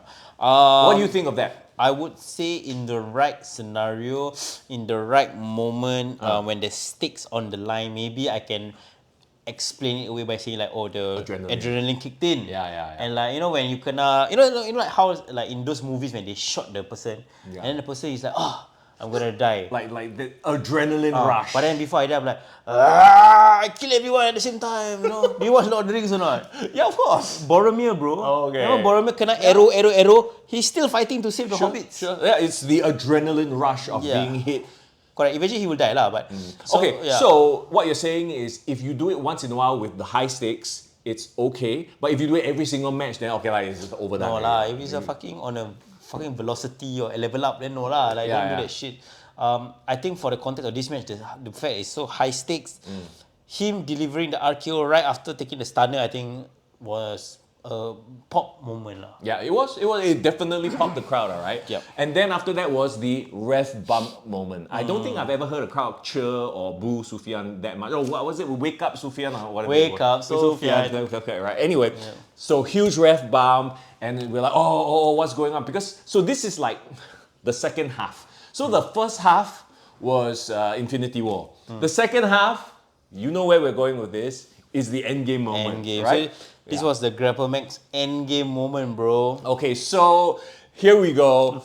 Ref bump. So you knew that was the cue for the Gen Z, your favorite Gen Zers, to show up. He doesn't hate LFG anymore. No more those effers are still around. Now it's the effing. I rather DJZ. them Lao Chiaos than these Lan Chiaos. You know what I mean? What the fuck is going on, bro? Okay, so the Gen Z show up and they beat the piss out of our friend SPD. Yeah, I need some Red Bull, man. Talking about this shit. Oh my god. Okay, anyway, he's not even on the Red Bull. Yeah, anyway, yeah. So yeah, that happened. They came in. And I remember telling you that who's gonna make the save. Like who, because SPD technically is a loner. Yeah. He's a lone wolf, right? Like Stone Cold kind of guy, right? So who's gonna come up? And I guess the most logical person, because the Gen Z also have done wrong by Greg and Boss. Yeah, I mean, I think he was the perfect person to come up because to be honest, like Greg's history, the fact that this show was so momentous. Yeah. And then there's the history between Wilson, because Wilson was the inglorious protege of Greg, remember? And he stabbed N-Boss in the back as well. Alright, so I think it only makes sense for N-Boss to want to rectify his... It's like Obi-Wan coming back to confront Anakin again. And now Anakin has his own cronies, right? So I think that was a beautiful moment. But of course, you know, the numbers game prevailed. You have D-Gen Z like overpowering Greg. So who comes to make the save for Greg, bro? And again, we thought, all right, they were going to drag this whole GST thing out into 2026. Nope. I guess they wanted to give us what we want. Even though in real life, none of us want it. In the context of Grapplemax wrestling, we want GST. So the music hits, and again, it's like WrestleMania endgame moment, that WrestleMania 40 thing where, you know, everybody and their mother comes out. Okay, it's not as crazy as that. Dude, the pop though, when Dave appeared, people were like, holy shit, GST.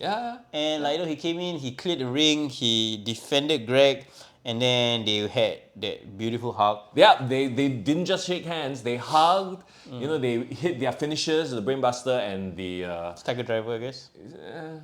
It's like, okay, anyway, it's a double underhook face buster lah. Yeah, correct. I don't know what he calls it lah. But anyway, they hit simultaneous their finishers and, you know, the crowd just came unglued. Yeah, and like you said, now all the shenanigans are out of the way, the match resets. Yes, so this is like that chapter, right? Where then, they all fight off. Then now it's down to SPD and Wilson again. Undertaker came in, he already chokeslammed the Rock.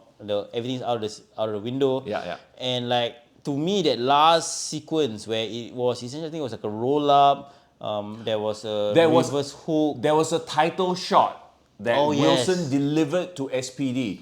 And then when SPD kicked out at 2.9, the crowd just went banana.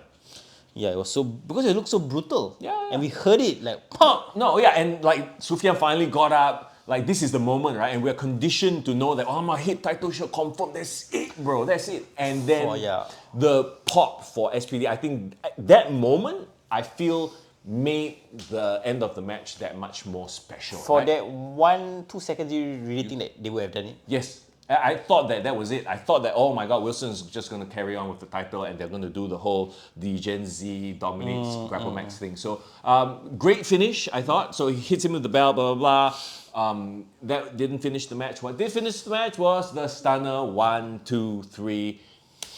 New Grapplemax openweight champion, SPD. Well deserved. Well deserved. What a journey SPD has been on. So when he won the title, I think it was right. Like, it was the right time. Yeah. Wilson held it for 2 years, and my concern last year was like, there's nobody worthy enough for him to drop the title to. Yeah. Now you got SPD. It feels so natural. Yeah. And not only that, right? Now you have a whole faction gunning. And kind of like that situation with Showtime Inc. and Ban, right? Now you potentially have the entire Gen Z gunning for SPD. So it doesn't feel like SPD is, that's the thing about like these top babyface champions, right? Yep, correct. After a while, if they don't have strong enough opposition heels to challenge them, they can get stale. But in this case, he has the whole faction bearing down on him. Correct. So I tell you, like, for me, this match was the most emotional of the card. Yep. I would say it's the best match of the night, but I just felt like there was so much stakes to it that it felt, sports entertainment value. Oh yeah, we were sports entertained. Look, let me ask you this: did the mini story within this main event story detract from it? Of course, the other story being GST, because if you think about it, like it's like two separate stories, kind of. Yeah. But at the same time, they are intertwined. I get you. To me, I felt like what really made this match work was that the history that SPD and Wilson has, combined with the new developments of Gen Z, combined with the end game situation, I think all the parts fell into place. I think so. Yeah. At some point, it becomes a whole. So much shit is happening, and it's cool shit we want to see. We are not going to nitpick it. Correct. We are now sitting after the fact. That's how the nitpicking comes. But when you are there in the moment, I think everybody had a great time. I think it was an immediate reaction to that moment. Yeah. And that concludes like the ending of the match, and so much to digest from Unity, right? Yeah, just congrats. Congrats for putting on an amazing show, for doing it where you did it, for just... From what I heard from Greg, that they sold out 350 packs. Nice, okay. Biggest gate that they've ever done. Wow. So I think that is also a culmination of everything Grapplemax has worked towards. Congrats to them. I think it was a good showing. And they did it like by and large with sort of their own roster of people. Correct. Promoting their quote-unquote local boys to that level. I think 2026 is going to shape out to be a bigger year because their 10th anniversary, right? And I know Greg was teasing like we ain't gonna see nothing yet. So it's been 10 years. It's gonna be 10 years. 2020, 2026, 2016. Wait, is that does it mean it's our 10th anniversary as well? No, we are on 9th. Oh, well, we're still 2 years away. Oh, we are still. Oh, man. We started 2 years later. Okay. So it's all good. But you know what? Congrats to them. I think easily one of the best shows that they put out this year. Yes. Whether it ranks in like the best Singapore local wrestling show, we shall see. We're not sure yet. But I came out of that like thinking like I'm very excited for the future of Grapplemax. I'm gonna just say it right now. I think this is definitely a contender for best show of the year. And we were having this discussion earlier in the car, right? About like really you can say that already. Like what about the wrestling festival, some of the CC shows? And yes, those were good shows, great shows, right? But I feel like this, just like WrestleMania is a culmination. This was the culmination moment. Yeah, and everyone feels good. Correct. Wrapping up storylines, setting up potential storylines in the future. It's that WrestleMania moment. Like, I know it's unfair, but I feel like, yes, this is one of the, if not the best show. Yeah. Especially for Grapplemax. For sure. Okay, Foreign went and got his apple cider. Look at his healthy mofo right now. Cheers, there guys. you go. Cheers. We are ready to jump into the next thing. Happening on Friday. Oh my God, I can smell the apple cider. Shoot. Strong as fuck, right? You know, my mom used to drink apple cider vinegar all the time. Does it really help? I don't know. Helps with the acid reflux, with the indigestion. I guess it worked for her, so there you go. Was she very slim? Oh, yes, actually. Yeah, that's the plan. To lose some weights. Foreign apparently, drinking it for slimming. But anyway, yes, certainly wakes you up, all right? So let's talk about SPW Tranquilo, which is happening on Friday. Very exciting stuff because, and I do believe it's sold out already. Yes, right? correct. Sold out. Of course, we have huge guests coming to Tranquilo. We got Bushi, we got Tetsuya Naito. Oh my gosh, okay, and we'll talk about their respective matches in just a little while. But Correct. this is our preview of what's going to be going down on Friday. Shout out if you're going to SPW Tranquilo, by the way. Correct. I think the cool thing is as well, 1 week from now, Fuchao building as well. So I tell you, if you go for both shows, you know, like just to see the different vibe like SPW brings, and of course SPW generally always draws like the biggest wrestling crowds in Singapore, and also it's the strength of the not only the international stars that they bring in, the wrestlers as well. I think we've seen some of the wrestlers develop over the last 1 year, becoming stars of their own right. So I'm really excited to see how they're gonna perform as well. Exactly. And talking about one of those guys, you know, Bryson Blade.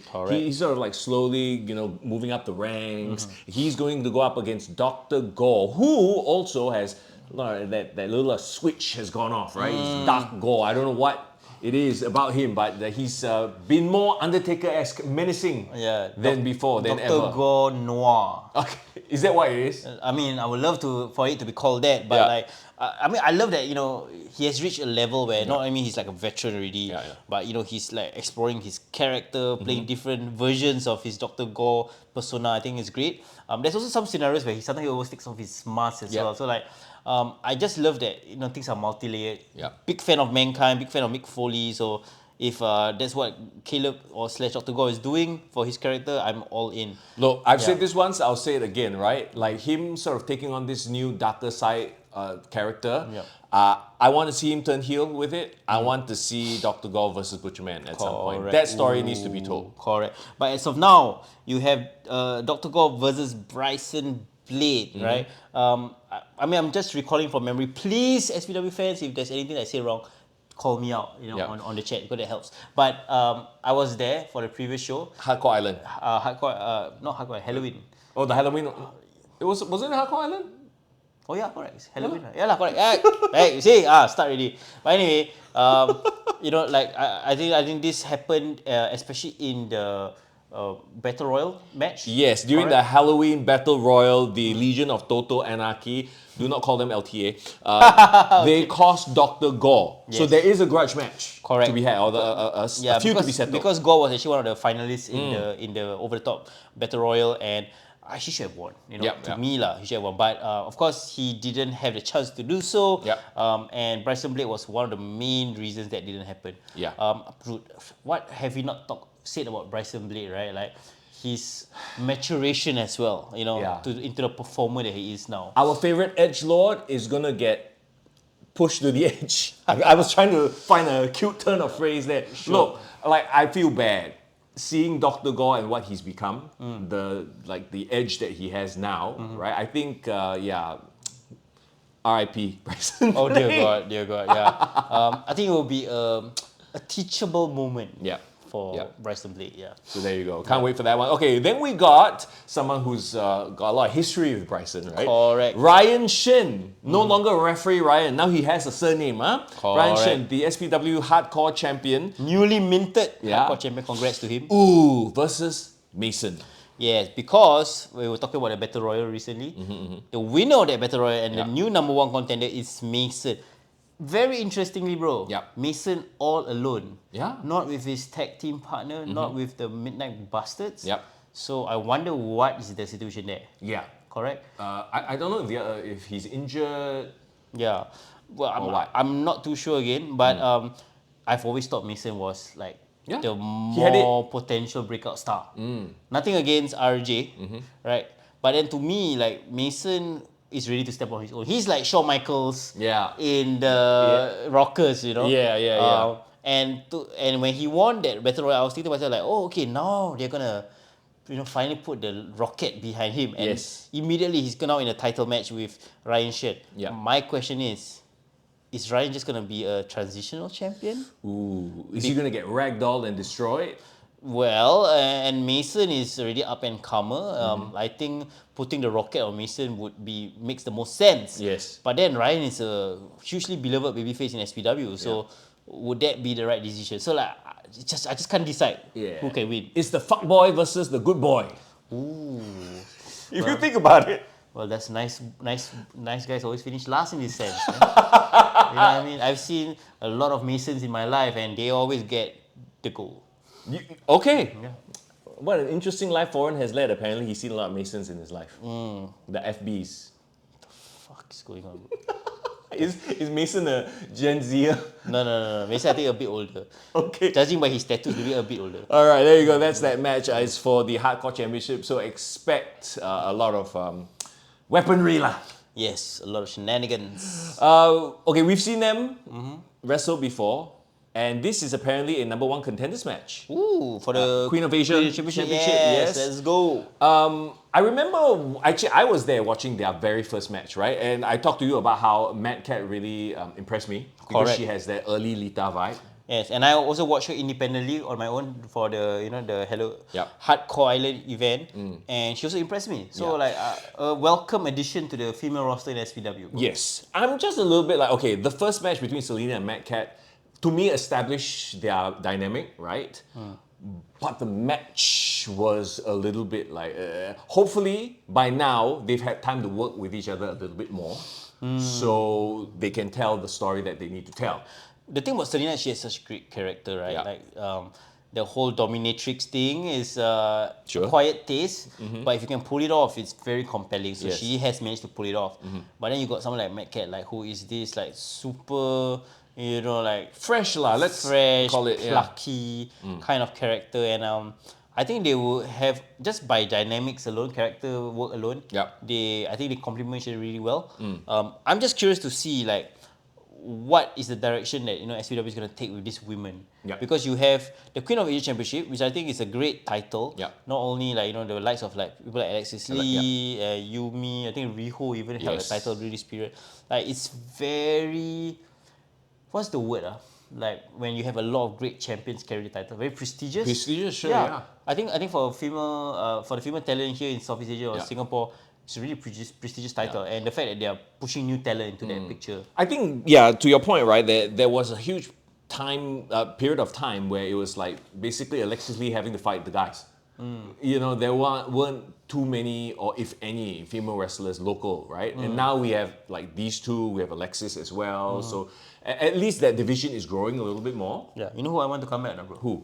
The Colonizer. Oh my gosh. I miss that character, man. Damn. Whoever you are, Naomi, I hope you do a one-off. Why not? Yeah, make a big return, right? Not right? No. Okay, so we move on to the next match then. It's the Singapore Championship Elimination match. A lot of hard hitters in this one, okay? Of course, CK Vin is the champion. Still the champion until Yes. now, all the way. Iman is going to be in this match. Correct. So we've said a lot of things about Iman. I still feel like, he had that match with Aiden. Yes. Right? And I think that helped push him to the next level. Yes. I want to see more as far as a character Correct. is concerned. He's still trying to figure it out, Yeah. character-wise. Versus, okay, you gotta help me out with this, because did he just rebrand Sane? SAYN Sane, right? Like I'm looking at the photo of him right Is he now. the Undertaker now? Yeah, why does he have his eyes rolled up? His what garb is this? What No, kind of? he's playing the Bomo role. Is he holding up coconuts and shit? Yeah, he did in the Battle Royal, bro. Wait, so you're telling me some of the Hardcore Island gimmick stuff actually has bled over? Has carried on, They've apparently. carried the gimmick over. Okay. You know what? Fucking entertaining, bro. Okay. I got a kick of when he appeared as the Bomo guy. So Right.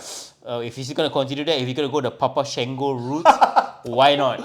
As long as we don't see like Destroyer Dama suddenly have black goo oozing out of his vomiting face out, or something like that. yeah, that's cool. But yes, Destroyer Dama is in this match. Boombox Terrence. I mean, I saw him once, Yeah. the previous time. Still very new, haven't really made an impression for me. Yeah. What's your thoughts on him? Have you seen him? Yeah, I saw him the event before Hardcore Island, right? A lot of he reminded, and he kind of looks like it as well, even with the glasses. He's definitely an Edge fan, Adam Copeland. Oh, really? Or like early age? Early, like we're talking about like Surfer Boy. Surfer Boy with debuting with Christian Edge, sort of a thing, Like, actually, you know what? He's like, what were their indie names? He gives Sexton Hardcastle Hardcastle vibes. There you go, Sexton Hardcastle. What a vibes. name. Yeah, so it's an elimination match, so they have to eliminate one by one lah. Yeah. The thing is, right, CK Vin. Yeah. We have interviewed him last year. We have seen how much of a douche he can be. Yes. But kudos to him. He has Yeah. held the title for at least a year at this point, I'm pretty sure. So the Singapore Championship has been held down pat by this guy. Yeah. And he has proven beyond a shadow of a doubt that he has a talent to, to be a champion in SPW. But the question is though, like obviously in a match like this, there are 5 contenders, 5 people in the match, right? The odds are completely stacked against him. Correct. So with a character like his, the question always becomes, how is he going to weasel his way out of this? How is he going to How scheme? does he survive? Yes, right? If you assume that he is not going to lose his title. You know what? I want him to keep his title. Yeah. Because like I see all this field of competitors. Other than Dharma, to be honest, I don't see anyone that is like ready or like at the stage where they can take the title off of CK Vin. So Right. if you're not gonna get anybody new, unless you're gonna shock the whole world, but I don't think they will. Yeah, I mean, Keep it on CK. Come on. Yeah. We obviously know that Sane and Boombox Terrence have the talent, right? The Correct. upside, but it's Correct. like it's too soon for them. Correct. Iman would be, like you said, a bit of a shocker. Yep. I don't know if he's there yet. And does Destroy Dharma doesn't need this title? Does he? He doesn't. No, he right. doesn't. Why would he need the title? But Okay, yeah, how he's does he already get held- pinned? He's already held the title as well. How does he get pinned? Well, Like everyone gang up on him, this he's the first one to go This out. could be a way to, how to say? This could be a way to introduce somebody new, Okay. or get the rub by somehow upsetting and beating Him. Yeah. So Right. I am of the thought that, because the thing is, Dharma has been kind of in and out of wrestling recently. Yeah. I know he's competing, he's doing other stuff, Bodybuilding stuff, Yeah. yeah. So like, to be honest, if you're not full time, Yeah. I don't think you should be like doing all the. You should be holding the Workman's Championship. Sure. For all of CK Vin's flaws, and he does have a lot of it, he has been there. He Yeah. has been putting on great matches on his own. He has the character, the fucked up attitude. CB but face. Just that as well. Like all those things, but you can't argue his drive and Oh, yeah. the will to be a great champion. So. Just look for the total, the LTA lah, basically, Yep. Legion of Total Anarchy to play a role in this one. Yep. I'm pretty sure. All right, let's move on to the next match, and it is a Southeast Asia Tag Team Championship match. 3 teams are contending. We got Mighty Jackson. So this is a newly formed tag team. Of Okay. Mighty. And Riz, who apparently is also channeling his Michael Jackson, it was always the joke, right? Dude, watch Riz get the push of a lifetime next year. You know why? Why? Because they just released the trailer for Michael Jackson's Oh, the movie. new biopic, bro. I tell you, you do some sort of promotion or you just work your way Oh my towards the gosh. release date, Yeah. and have a Michael Jackson match. I tell you, confirm it will blow up. So this is another case of them doing a character during the Halloween show, and they just brought it over. To be fair, he has been getting Michael chants Yeah. and he chants for the longest time. I think he finally embraces that. You know what? Fuck Okay. it. I'm just gonna be Michael Jackson. So is Ricky Malik gonna lean into being Harry Potter? The thing is, he did troll us the last show. Yes. Yeah. Yes. Sorry, I'm gonna sneeze. Okay, go ahead. Oh my god, that was a strong one. Oh, Let's boy. go. Keep There that you in go. the edit. Okay. Of course. Oh, fuck. Ricky Malik Oh, and shit. Kentona, they are in this match as well, members of the Legion of Total Anarchy. Correct. What is this LTA name, bro? What's It is what it is, lah. It's making me want to sneeze again. Okay. Of course. Oh my God. All Yeah, right. sorry. It's the apple cider. I swear. The I- smell is. I can smell it from here, bro. I don't know how you drink it. Yeah, but- I told you, my mom used to drink it. Right. I could not stand the smell. This is why I'm wide awake right now. Oh, okay.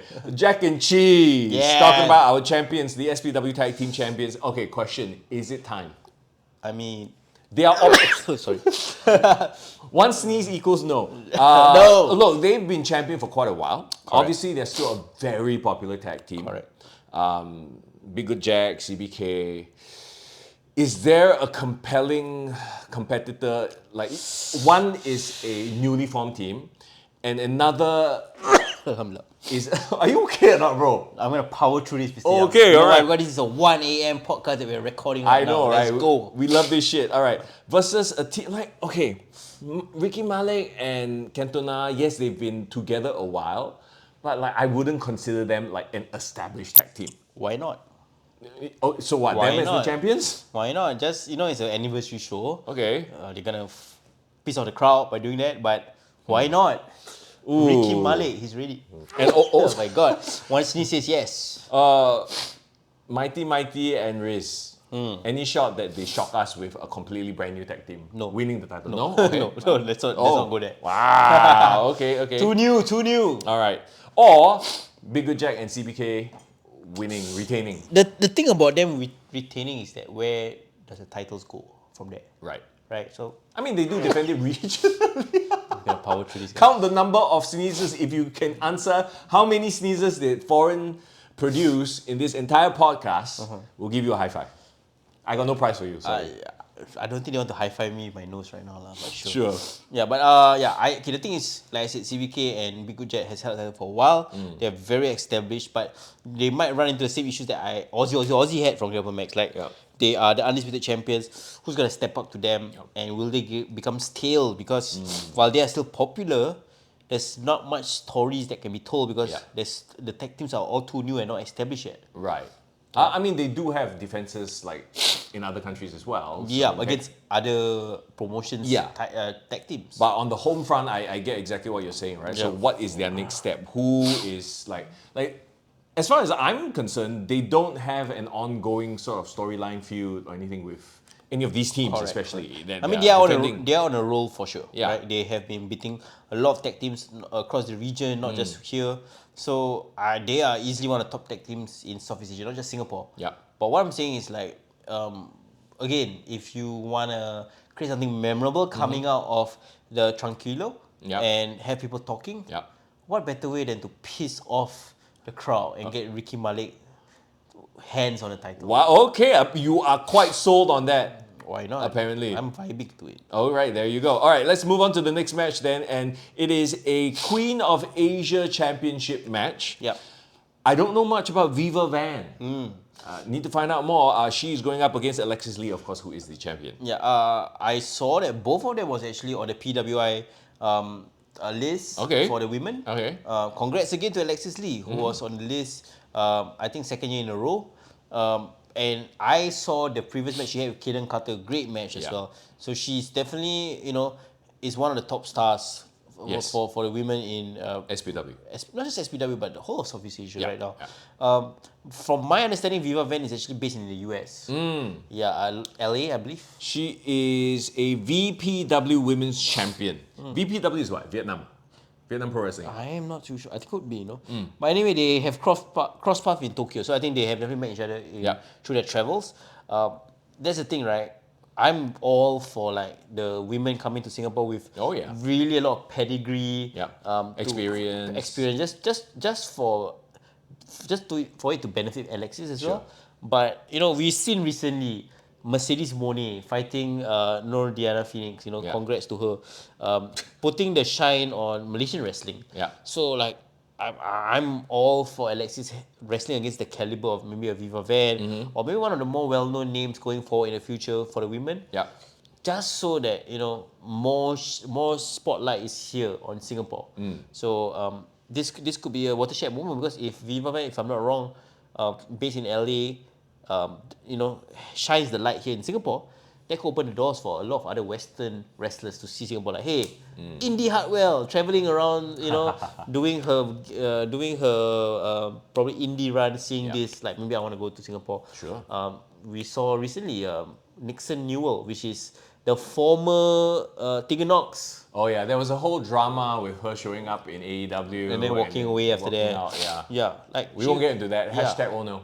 But she might be like, hey, there's this Singapore wrestling promotion. Come. Why not? Why not? All right, talking about foreign guests, but wrestling guests coming to Singapore. Let's talk about Bushi versus Aiden Rex. Okay, the co-main event and the main event, those two look like absolute bangers. Bangers, bro. Not just bangers from the wrestlers, the foreign wrestlers coming in, but Aiden Rex once again getting a very, very good rub. But also a chance to prove himself, to showcase his talent because, god damn, I mean, he's easily one of the best technical wrestlers that Singapore has. Well, that's why he's called Technical Marvel, right? But I was very, very surprised that he was actually in the opening match, the previous show. So I think this is a bit more his level. Yes, Co-main agree. event, having the opportunity to display his wrestling skills against a Japanese legend at this point in time, Bushi. So I'm very excited. What do you know about Bushi? Because obviously, I don't follow Japanese wrestling that much, right? To me, what I know about him is really from his affiliation with Los Ingobernables. I can't pronounce it, bro. We have done this dance before. I know. Los Ingobernables. Los Ingobernables. Yes, correct. So he has ridden that faction from New Japan. I think he has done content. What? He has done excursions in America, in Mexico. As a master wrestler. So I would say his career is a bit more like maybe Dragon Lee before he went to WWE, right? A solid guy, well traveled. Yeah. But I wouldn't say Bushi is like a main echelon star, top star in New Japan. Probably like more of the mid card side. Yeah. There's a reason why he's in a faction with Naito, and Naito is the one that people knows more. So Los Tranquilos. Los Tranquilo. I don't even know how you are supposed to say it, but there you go. I know he and even Andrade has some sort of history. Oh, is it? Yeah, because they got the Los Ingobernables in Mexico as well.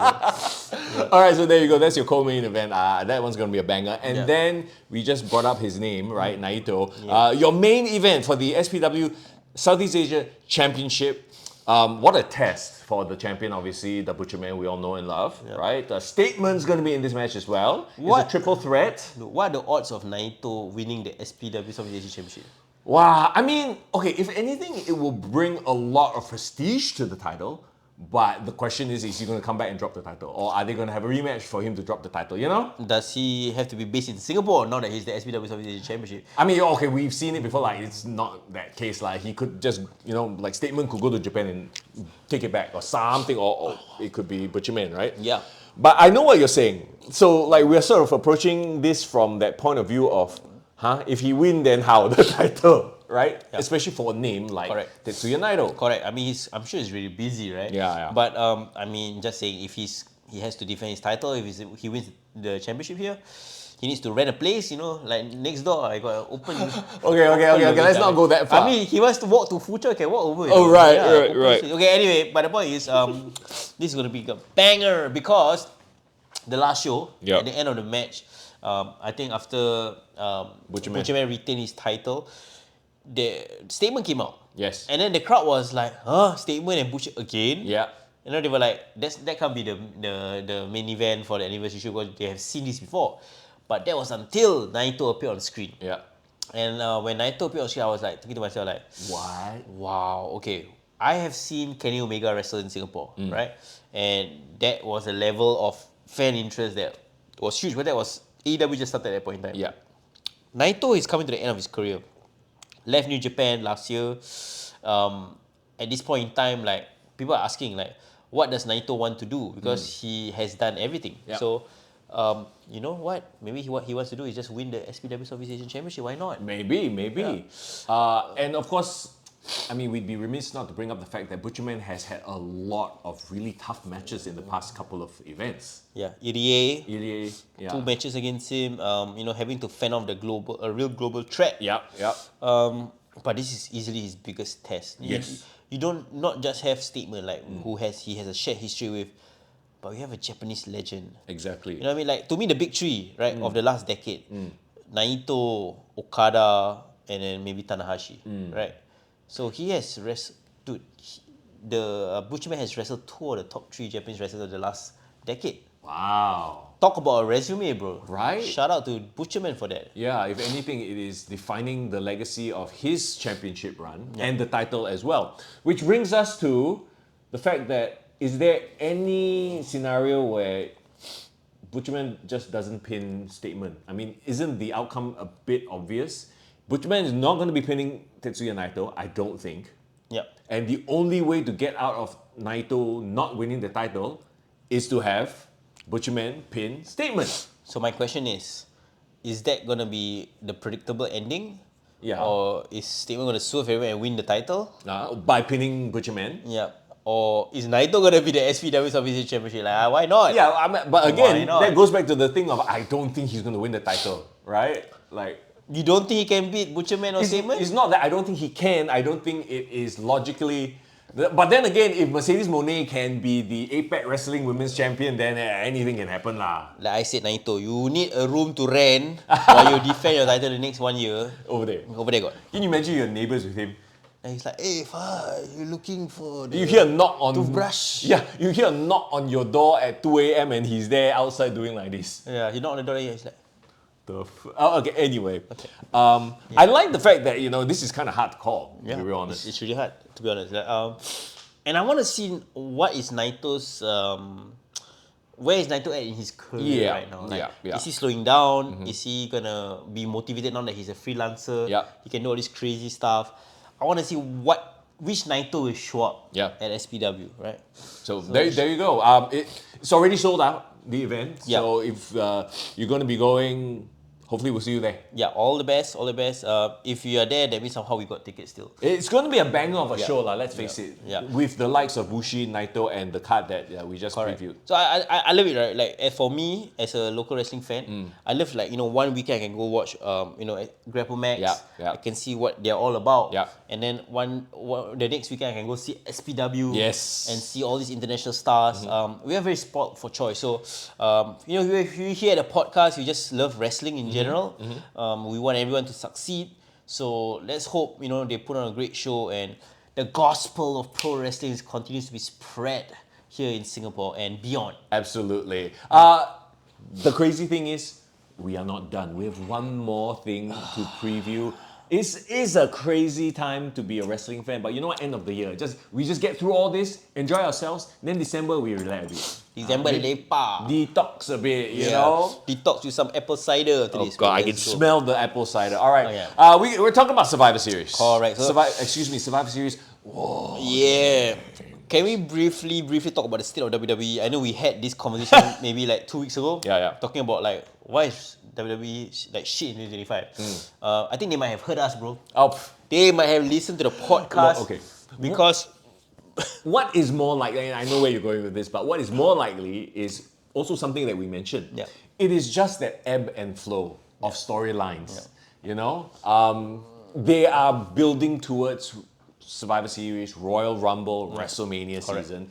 And more, we know that WWE is in the, let's just have regular shows, but once in a while we pop the crowd with something exciting and memorable. Because you can't always have highs. If you always have highs, then none of it is high. It's just a flat line, right? Yeah. Maybe it's also the timing, because right after the episode that we did, we have John Cena going to the TD Garden, winning the IC Championship. Yes. Right? I think we are really reaching the home stretch of his career.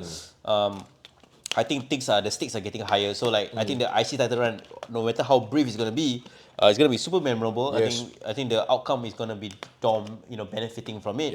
And then of course the last time in South tournament is happening. But then suddenly they realize, oh shit, it's War Games. We actually need to pack this lineup with some stars, and that happened this past Monday in Madison Square Garden. Before we get there, though, what do you think of the returns of Zack Ryder, Dolph Ziggler? Great cameos, I would say. Of course, they both didn't win, but that wasn't the point, right? The point was for people to have this nostalgia of I remember Zack Ryder and Cena had a thing. I remember Dolph Ziggler used to fight Cena every single SmackDown, it seemed, And apparently he tried to get with Nikki Bella while Cena was, also... According to Total Divas. Yes. Which might be scripted or not. Great show, great freaking show. Look, seeing Dolph Ziggler back, right? Man, it made me feel there's that feeling of, I wish that guy had more. They gave him more, right? He had a world title run, sure. But it's the way he sold for Solo Sikoa. The spike. Yeah, he did everything in his, and he's become one of those guys, unfortunately, right? Who sells so well that he's always going to lose. Unfortunately. It is what it is. But you know what? I will always respect Yes. Ziggler. He's been out of WWE for 2 years? Yeah. But in that 2 years, he became a TNA World Champion. So, he's doing well for himself. So, it's all good. They kind of punk out TNA though. Solo kind of like, you know, Nah, I like mean, Solo is not a main quote unquote main guy. no, And but it's fine because you're showing the world that the mid card guy can beat the TNA World Champion. he's not a champion right now. I mean, like a former. I mean, but, you know, he has the credentials, sure. But to me, this whole tournament, if I was Cena, it seems that that's what Cena wants is to highlight all the younger wrestlers. So I'm okay if the younger wrestler go over. Yeah. Solo I think Solo has become very, very entertaining. So I'm actually quite cool with him getting more opportunities. Not just that lah. And I also feel like WWE suddenly realized that shit, it's war games. We need to like sell some tickets. Yeah. We need to make a big deal. So let's get to those War Games matches in just a bit, but let's talk about some of the other matches and the build up to it, okay? There is a Women's World Championship match. Stephanie McCurr versus the most obvious heel turn ever, Nikki Bella. Here's the thing about You the can't heel- hate Nikki Bella, right? I mean, you are a Total Divas fan. Yeah, but Nikki Bella was like my least favorite. Oh yeah. So I don't care how you are in a different show, right? In this show, she's just been there, and she's How do you think her return has been so far? garbage. She came in and became a member of the roster immediately and has had shitty matches and shitty promos.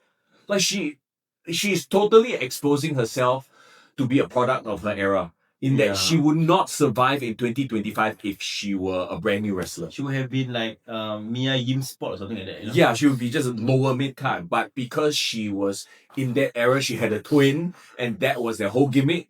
And yeah, dude, I saw this interview or some quote that I read that Nikki Bella said. Yeah. I don't know if it's correct or wrong, but I just have to say it because it's so hilarious that someone would say this.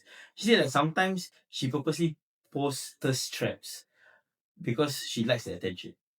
Okay, no shit. Yeah, but she put it like this was like a quote that she said in like interview. So I'm thinking to myself like, way to state the obvious. Like, I guess some women like to do that. It's fine. No, but I mean it's fine. There's no hate against that, right? Yeah, you girl. You do you, girl. Correct. There will always be an audience for this kind of stuff.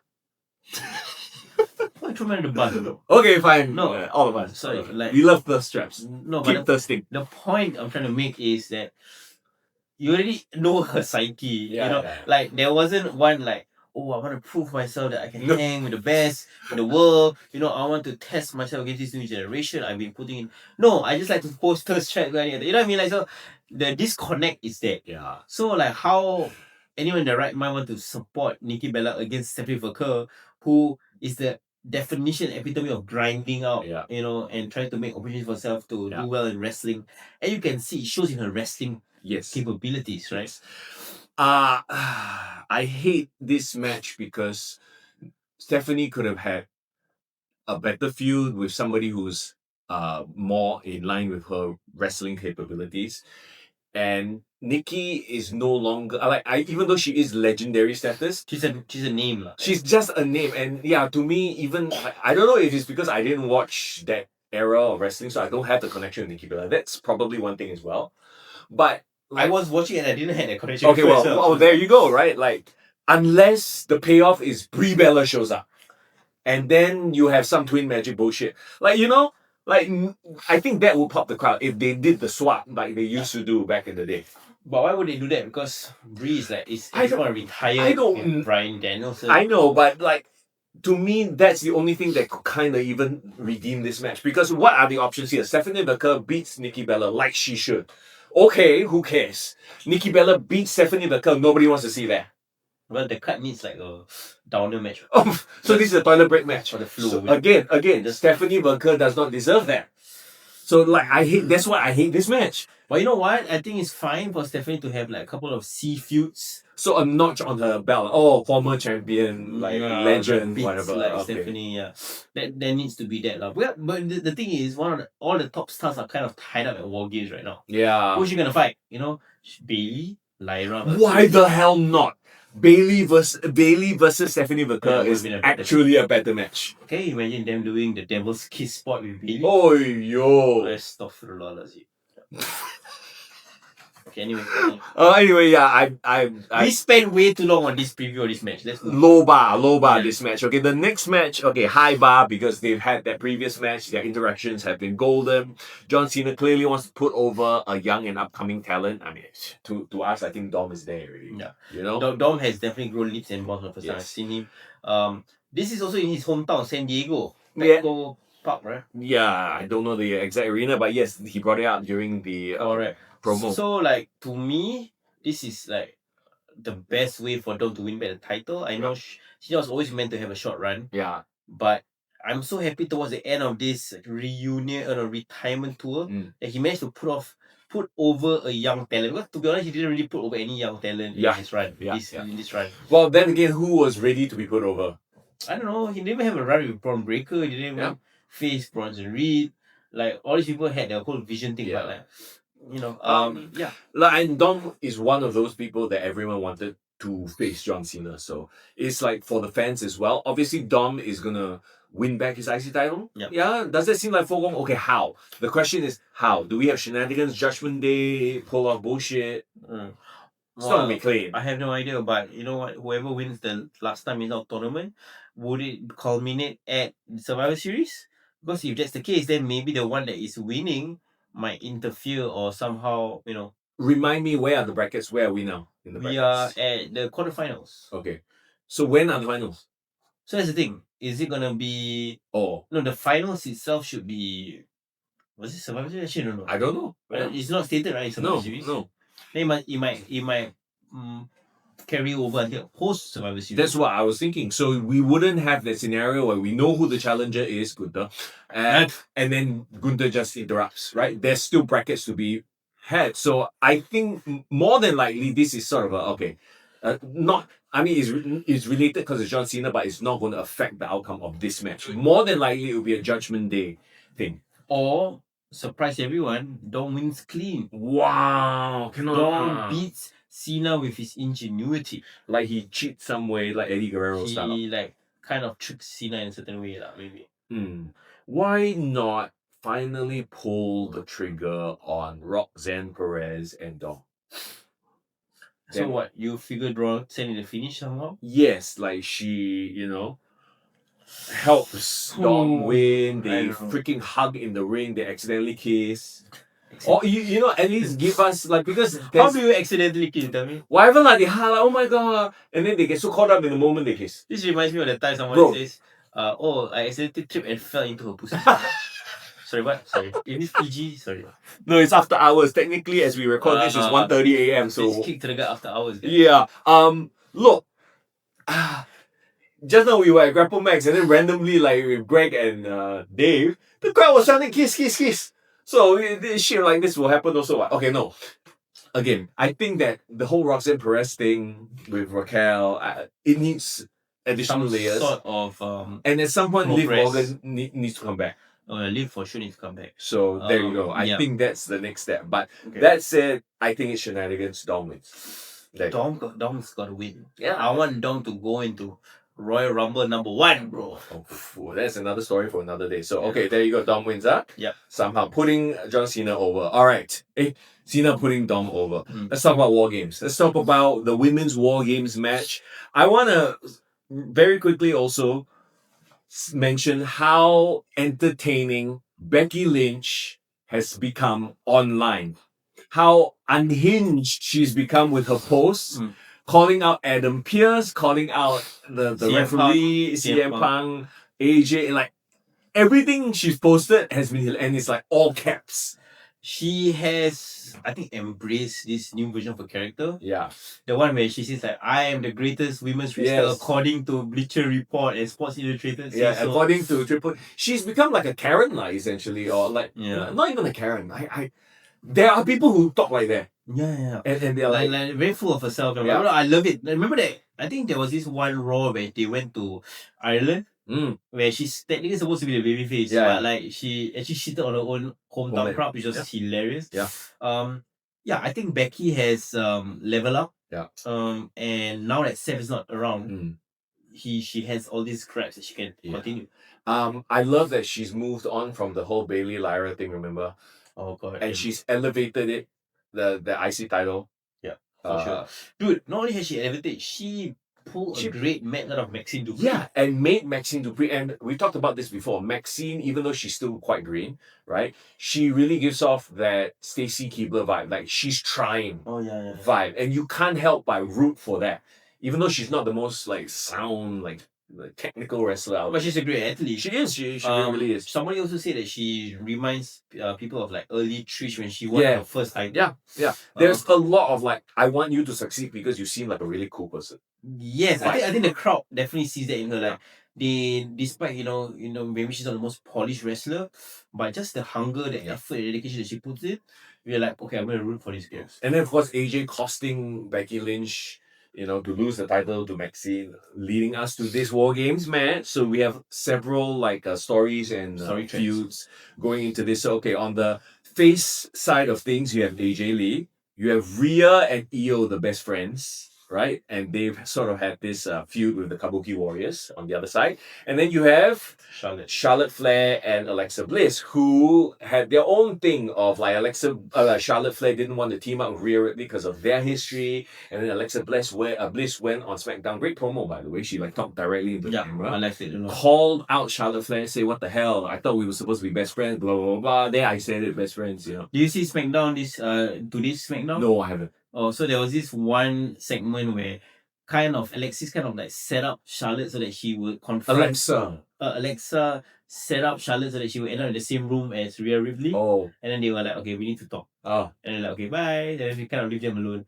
And then the scene was hilarious because the way it was shot was like a normal backstage segment, right? Yeah. But then when they were left in the room, then they went to other matches and they came back to the same situation. Mm-hmm. Suddenly it became what?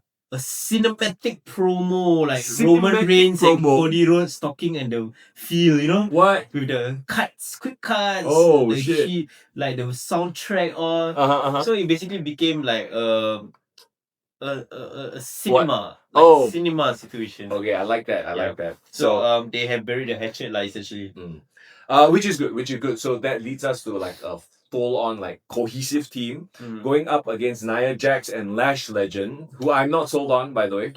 I have not seen a lot of Lash, but I know she is a big, strong horse character. So you got two powerhouses in Nia Jax and Lash Legend, together with the Kabuki Warriors, which we already know. And again, I'm sort of like, I don't want to say disappointed, but like there was that whole thing of, will Kyrie turn on Asuka, stand up for herself, because like Asuka was bullying Kyrie. It never transpired. No, it seems like they've given up on that whole idea altogether, and they're just a heel tag team. You know what else they have given up on? What? Bailey having a split personality. Oh, right. Now she's just teaming with Lyra and they're just friends. They're too lazy. I think they just for some reason the women's division promos, they're like, never mind. No one cares. So yeah. Sad. Yeah. But anyway, for women's War Games match, pretty stacked card. Super stacked. Minus Lash Legend, but yeah. Super stacked card. AJ comes in last, yeah? AJ and Becky last. I would love an AJ Becky feud going into Royal Rumble for sure. I mean, we know that's on cards, but they've already set that up. Yeah. I mean, AJ costing Becky. Yeah. I think AJ returning is great. It just gives this match a bit more gravitas. AJ's gonna be AJ's first match in War Games, I believe. Right? So that's gonna be something to look forward to. And I will be quite looking forward to seeing what's the outcome. Like, will Charlotte's history with Rhea cause some situations to happen as well? Will there be any defections? Anyone from the babyface team might turns. Oh my god! There's a lot of situations in play, for sure. Okay. Who wins and who? Like, I don't know if you want to go. Wait, this is not elimination style, right? I believe it's just winner. First to pin, right? Who wins? Yeah. I think. And what is Io going to put over her head when she does the moonsault? Well, trash can again? There's something to look forward to. But I have a feeling the baby faces will win. I just see more. There's more fallout that can be done with the baby faces winning going forward. Yeah, especially even like AJ getting the pin over Becky will be interesting. Or like maybe Rhea and Charlotte put themselves aside, or one of them sacrifice or protect each other. You know, Right. I think that would be a great moment as well. All right, let's talk about that men's War Games match. Very quickly, right? Because we are on the subject of War Games. What just happened in AEW recently? Blood and guts. Blood and guts, and as we know lah, AEW they will go all out over the line, whatever you want to call it. We We'll do way too much. I mean, we didn't watch it. I mean, I didn't watch it, but you know what I've watched recently that's AEW related? What? Tony Khan appearing on Ariel Helwani. Oh my God! Did they bury the hatchet? Was it very awkward? No, it was fine. It's fine. No, It was okay. Like somebody said on the comment, something damn funny. Oh, I think Tony Khan took his medication. He took some PR training. Oh, because he actually came across halfway professional. And not gonna lie, he did not shirk away from some hard hitting. You know how Ariel is not afraid to ask like, the crazy questions, right? Yeah. I think he came across from the interview looking better. Okay. Yeah. That's good. But he was promoting Full Gear, and you know how it is when it comes to promoting everything. Everything he says will somehow lead to promoting the show. Be sure to watch Full Gear. Yeah, he's happy lah promoting it and like talking about how great his product is, which is like expected from a promoter. Yeah, it is. But the fact of the matter is no one has been watching AEW. So well, they have at least on our side. They have their sickos and everything, but yeah, it's as usual them going overboard with it, right? And in the men's one especially, it was kind of a letdown because it was a bunch of mid-carders, to be honest. Right? Yeah. The women's Blood and Guts match was the better match, but holy shit, did they overdo it. They went all out with the bloodlust. Yeah. So I don't think we will expect that from WWE. I think they'll be far more professional. We can't compare. Yeah, it's really different animals outside of the fact that they're doing it in a cage. Yeah, but one thing I was telling you as well before we went live was like I think WWE realized that they have so much star power. Yeah. They don't really need a storyline. I mean, okay, the main storyline of this is what? The vision, right? Yeah. CM Punk's issue the vision of whoever Cody Rhodes, whatever it is. That's fine. Yeah. But there wasn't like this weaving in and out storyline that maybe we had it last year, we had it 2 years ago. Yeah. But the thing that I realized is that WWE right can really coast on just star power. Oh yeah, for sure. So they've done the legwork already. They've established the stars already, and therefore we can rely on those stars. And then we can just 2 weeks before, just pull shit together. Alright. Give us the moment. And of course, recently the big moment was the return of Brock Lesnar, followed by Roman Reigns on the same night. Yes, and then facing off in the ring, apparently it broke some YouTube records or it was the most watched, something like that. But we talked about this before. This has become WWE's MO. They are chasing those moments so that, once in a while you get that blast of adrenaline and then you start talking about it. But let's be honest, bro. How many times has Roman Reigns returned this last 1 year?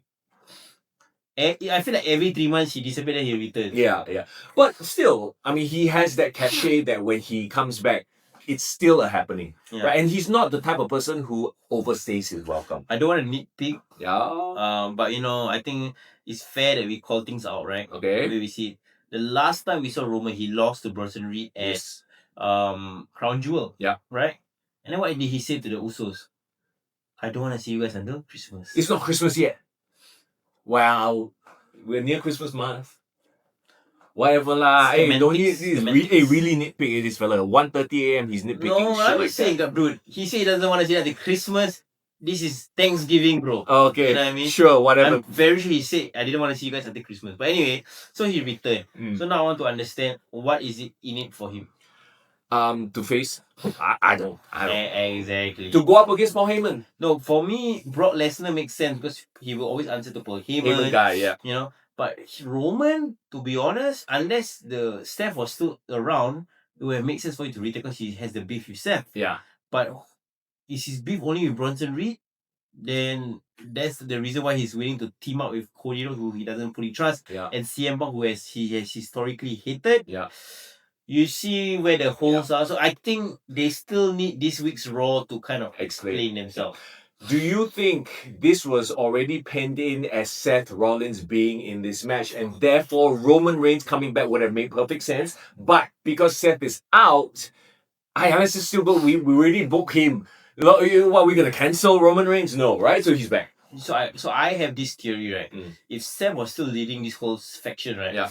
I don't think we will have either Logan Paul or Drew McIntyre in this match. Oh, makes sense, yeah. Because you have Seth, you have the two Brawns. Yeah, Brock. Maybe they have Brock for sure. They're all Paul Heyman guys. Just now. for the the route.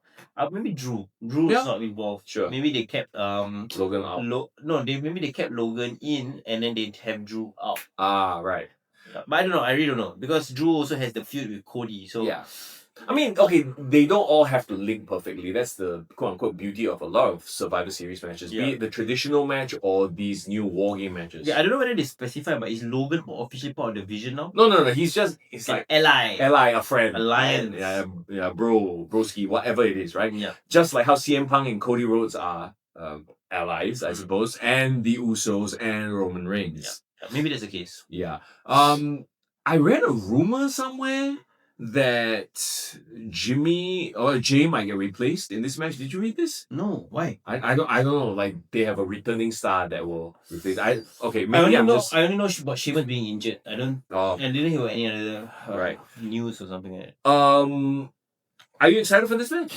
Yeah, of course. Mm-hmm. Of course. I mean, just purely the star power alone. Yeah. Dude, crazy stat. Mm. Brock Lesnar has never been in the War Games. Wow. Right? Yeah. Officially, right? No? Yeah. I mean, they only made the War Games return recently. Yeah. So yeah, that kind of tracks. For some reason, I have this crazy vision in my head. Remember that this one spot that Roman Reigns did to Brock? Yeah. He speared Brock through the cage broke and then he fell. Yeah. Remember? I think he might do the same thing with War Games. You think so? Yeah. I think he'll probably do like a crazy ass spear. Yeah. Brock breaks through the side of one of the cages. Yeah. I think it'll be pretty dope if that happens. Yeah. Yeah. But it's a War Games match, so you can't end the match like that. No. If you climb over, you lose, right? No, you can do all those things. Yeah. You win by pin or submission. Right. Yeah. Well, another thing as well is what are they going to try to achieve with this match? Is the plan to keep the Vision strong. Yeah. Right? So if they keep the Vision strong, that means you need to get Braun or Bronson winning the match. Who do they pit? I mean, Jimmy Uso lah. But Jimmy. But I don't know. Would they want to send the crowd home happy, upset? Yeah. Or crazy idea. Main event is Cena and Mysterio. Oh no, it's not gonna be. This has to be the main event. Okay. It makes no sense, otherwise. So you start with the women's and then you end with the men's lah, the usual lah. Yeah, pretty much. Okay. But who do you think should win or which team? Is it weird for me to say that? I don't really care. Like to your point of yes, it's a War Games match. Like the stakes are so sort of how do I put it? Put together for the match. It's not like a culmination of a storyline, right? It's we got this match and we need the moving pieces. Let's just put these together. Who have the links? So, like I said, the previous year's War Games I think was better thought out. Yeah. Even the one where the year before where Punk returned. Yeah. The teams on that War Games was really, really stacked as well. So I feel like this is a symptom of WWE in 2025 where they are just relying on the moment / star power. Yeah. Agreed. They can host on it for a bit more. Yeah. But they definitely can't do it the next time. 2026, they can't do that shit. Yeah. Leading up to WrestleMania, whatever the fallout of WrestleMania, it's so important that they build up their storylines again. Alright. Yeah. Alright. Let's just hope. So who is this match? As I said, let's just hope this match serves a lot of purpose. Prolongs or creates new storylines for sure, right? And another question, after this match, is Roman and Brock, are they going to stick around or is it just hi, we're here and we F off after that? I have no idea. I feel like they might. I don't know. But you know what I want to see this match? Right. Some dissension between the Vision. Okay. Can you imagine Braun Breaker face to face with Brock? Okay. How about some dissension between Jay and Jimmy and Roman? Because they've already teased sort of, That could be one of the ways. So what I'm more interested about this match is the dynamics of everyone in the team. What's gonna happen with all of that? Yeah. Okay. Yeah. There you go. That's Survivor Series. Okay. I haven't actually predicted who will win. My money will be on the babyface team. The babyface team, I kind of agree. Send the crowd home happy, and whatever dissension happens will be the storyline that leads into the next little bit. Because to me, right, the crowd's gonna go be upset when you have Cena losing the title. Mm. So that should happen like in the middle of the card, and then it goes down. Actually, you never know, you know. I think that San Diego crowd might pop for Dom. Dom has been there. It's going to be a situation where the crowd cheers for both of them, even though Dom is the clearly crowd the heel. boos the match like Cena losing, but then still cheers when Dom raises his hand. Yes, I think that's what's going to happen. Yeah, I mean that would check out. Yeah, and you know, Stephanie and Nikki, like, this toilet break. Nah, it's like after the women's war game, go toilet, the match finish, then continue. So you're talking about 2 women's matches in a row? I don't know. I mean, they've done it before. But Well, you know what? Mm. Fine. You know, I'm just going to be fair. I am looking forward to watching one segment of that match. Okay. The Devil's Kiss. Oh, Yes. on Nikki Bella. Yes. There you go. And with that Survivor Series. Yeah, like we said, we got Tranquilo coming up, we got Survivor Series as well. Enjoy the wrestling that's upcoming as we wrap up today's podcast. Thank you so much for hanging out with us here on this. I guess when we release this, it'll be on a Sunday evening. Tomorrow. Oh, I mean, yes. later today. Well, yeah, because it is like almost 2 a.m., so we gotta get out of here. He doesn't have any Red Bull in his system, so he's about 2 seconds away from crashing. The fact that we're doing it is because, you know, we love wrestling, right? Oh, yeah. So if you guys appreciate what we do, please consider supporting us on Patreon or at least follow us on our socials. Road to 1,000 subscribers on YouTube, bro. Let's go! Help Foreign fund his Red Bull and apple cider vinegar addiction. I don't know if it's addiction. It's just It's not an addiction. your drinks, lah, It's just basically. people, Yeah. it's just normal things that I drink. Yeah. But you know what, guys, please support your local wrestling as well. We were here for Grapplemax. If you guys got a ticket for SPW Tranquilo, great on you guys. Enjoy the show. This time next week we'll probably review Tranquilo if you are going, and of course review Survivor Series as well. So what a great way to end the year. You know, the podcast season also is going to be ending really soon, so look out for our usual end of the year shenanigans. You know what we're gonna do. Yeah, and then after that we can take a break and enjoy the festive season, bro. I need a break also. Like, Yeah, I'm sure you have been hustling with your house. It's been my house, the content I've been putting out on social media as well. It's been a crazy year. You know, the shutdown of radio on my end. So yeah, hopefully 2026 manifest the great things, better wrestling storylines, more crazy local wrestling stuff, Correct. and health and wealth for everybody. Yeah, man. And you know, if you guys enjoy wrestling, this is your escape. This is both of our escapes, our ways to distress. Yeah. Continue supporting your local wrestling.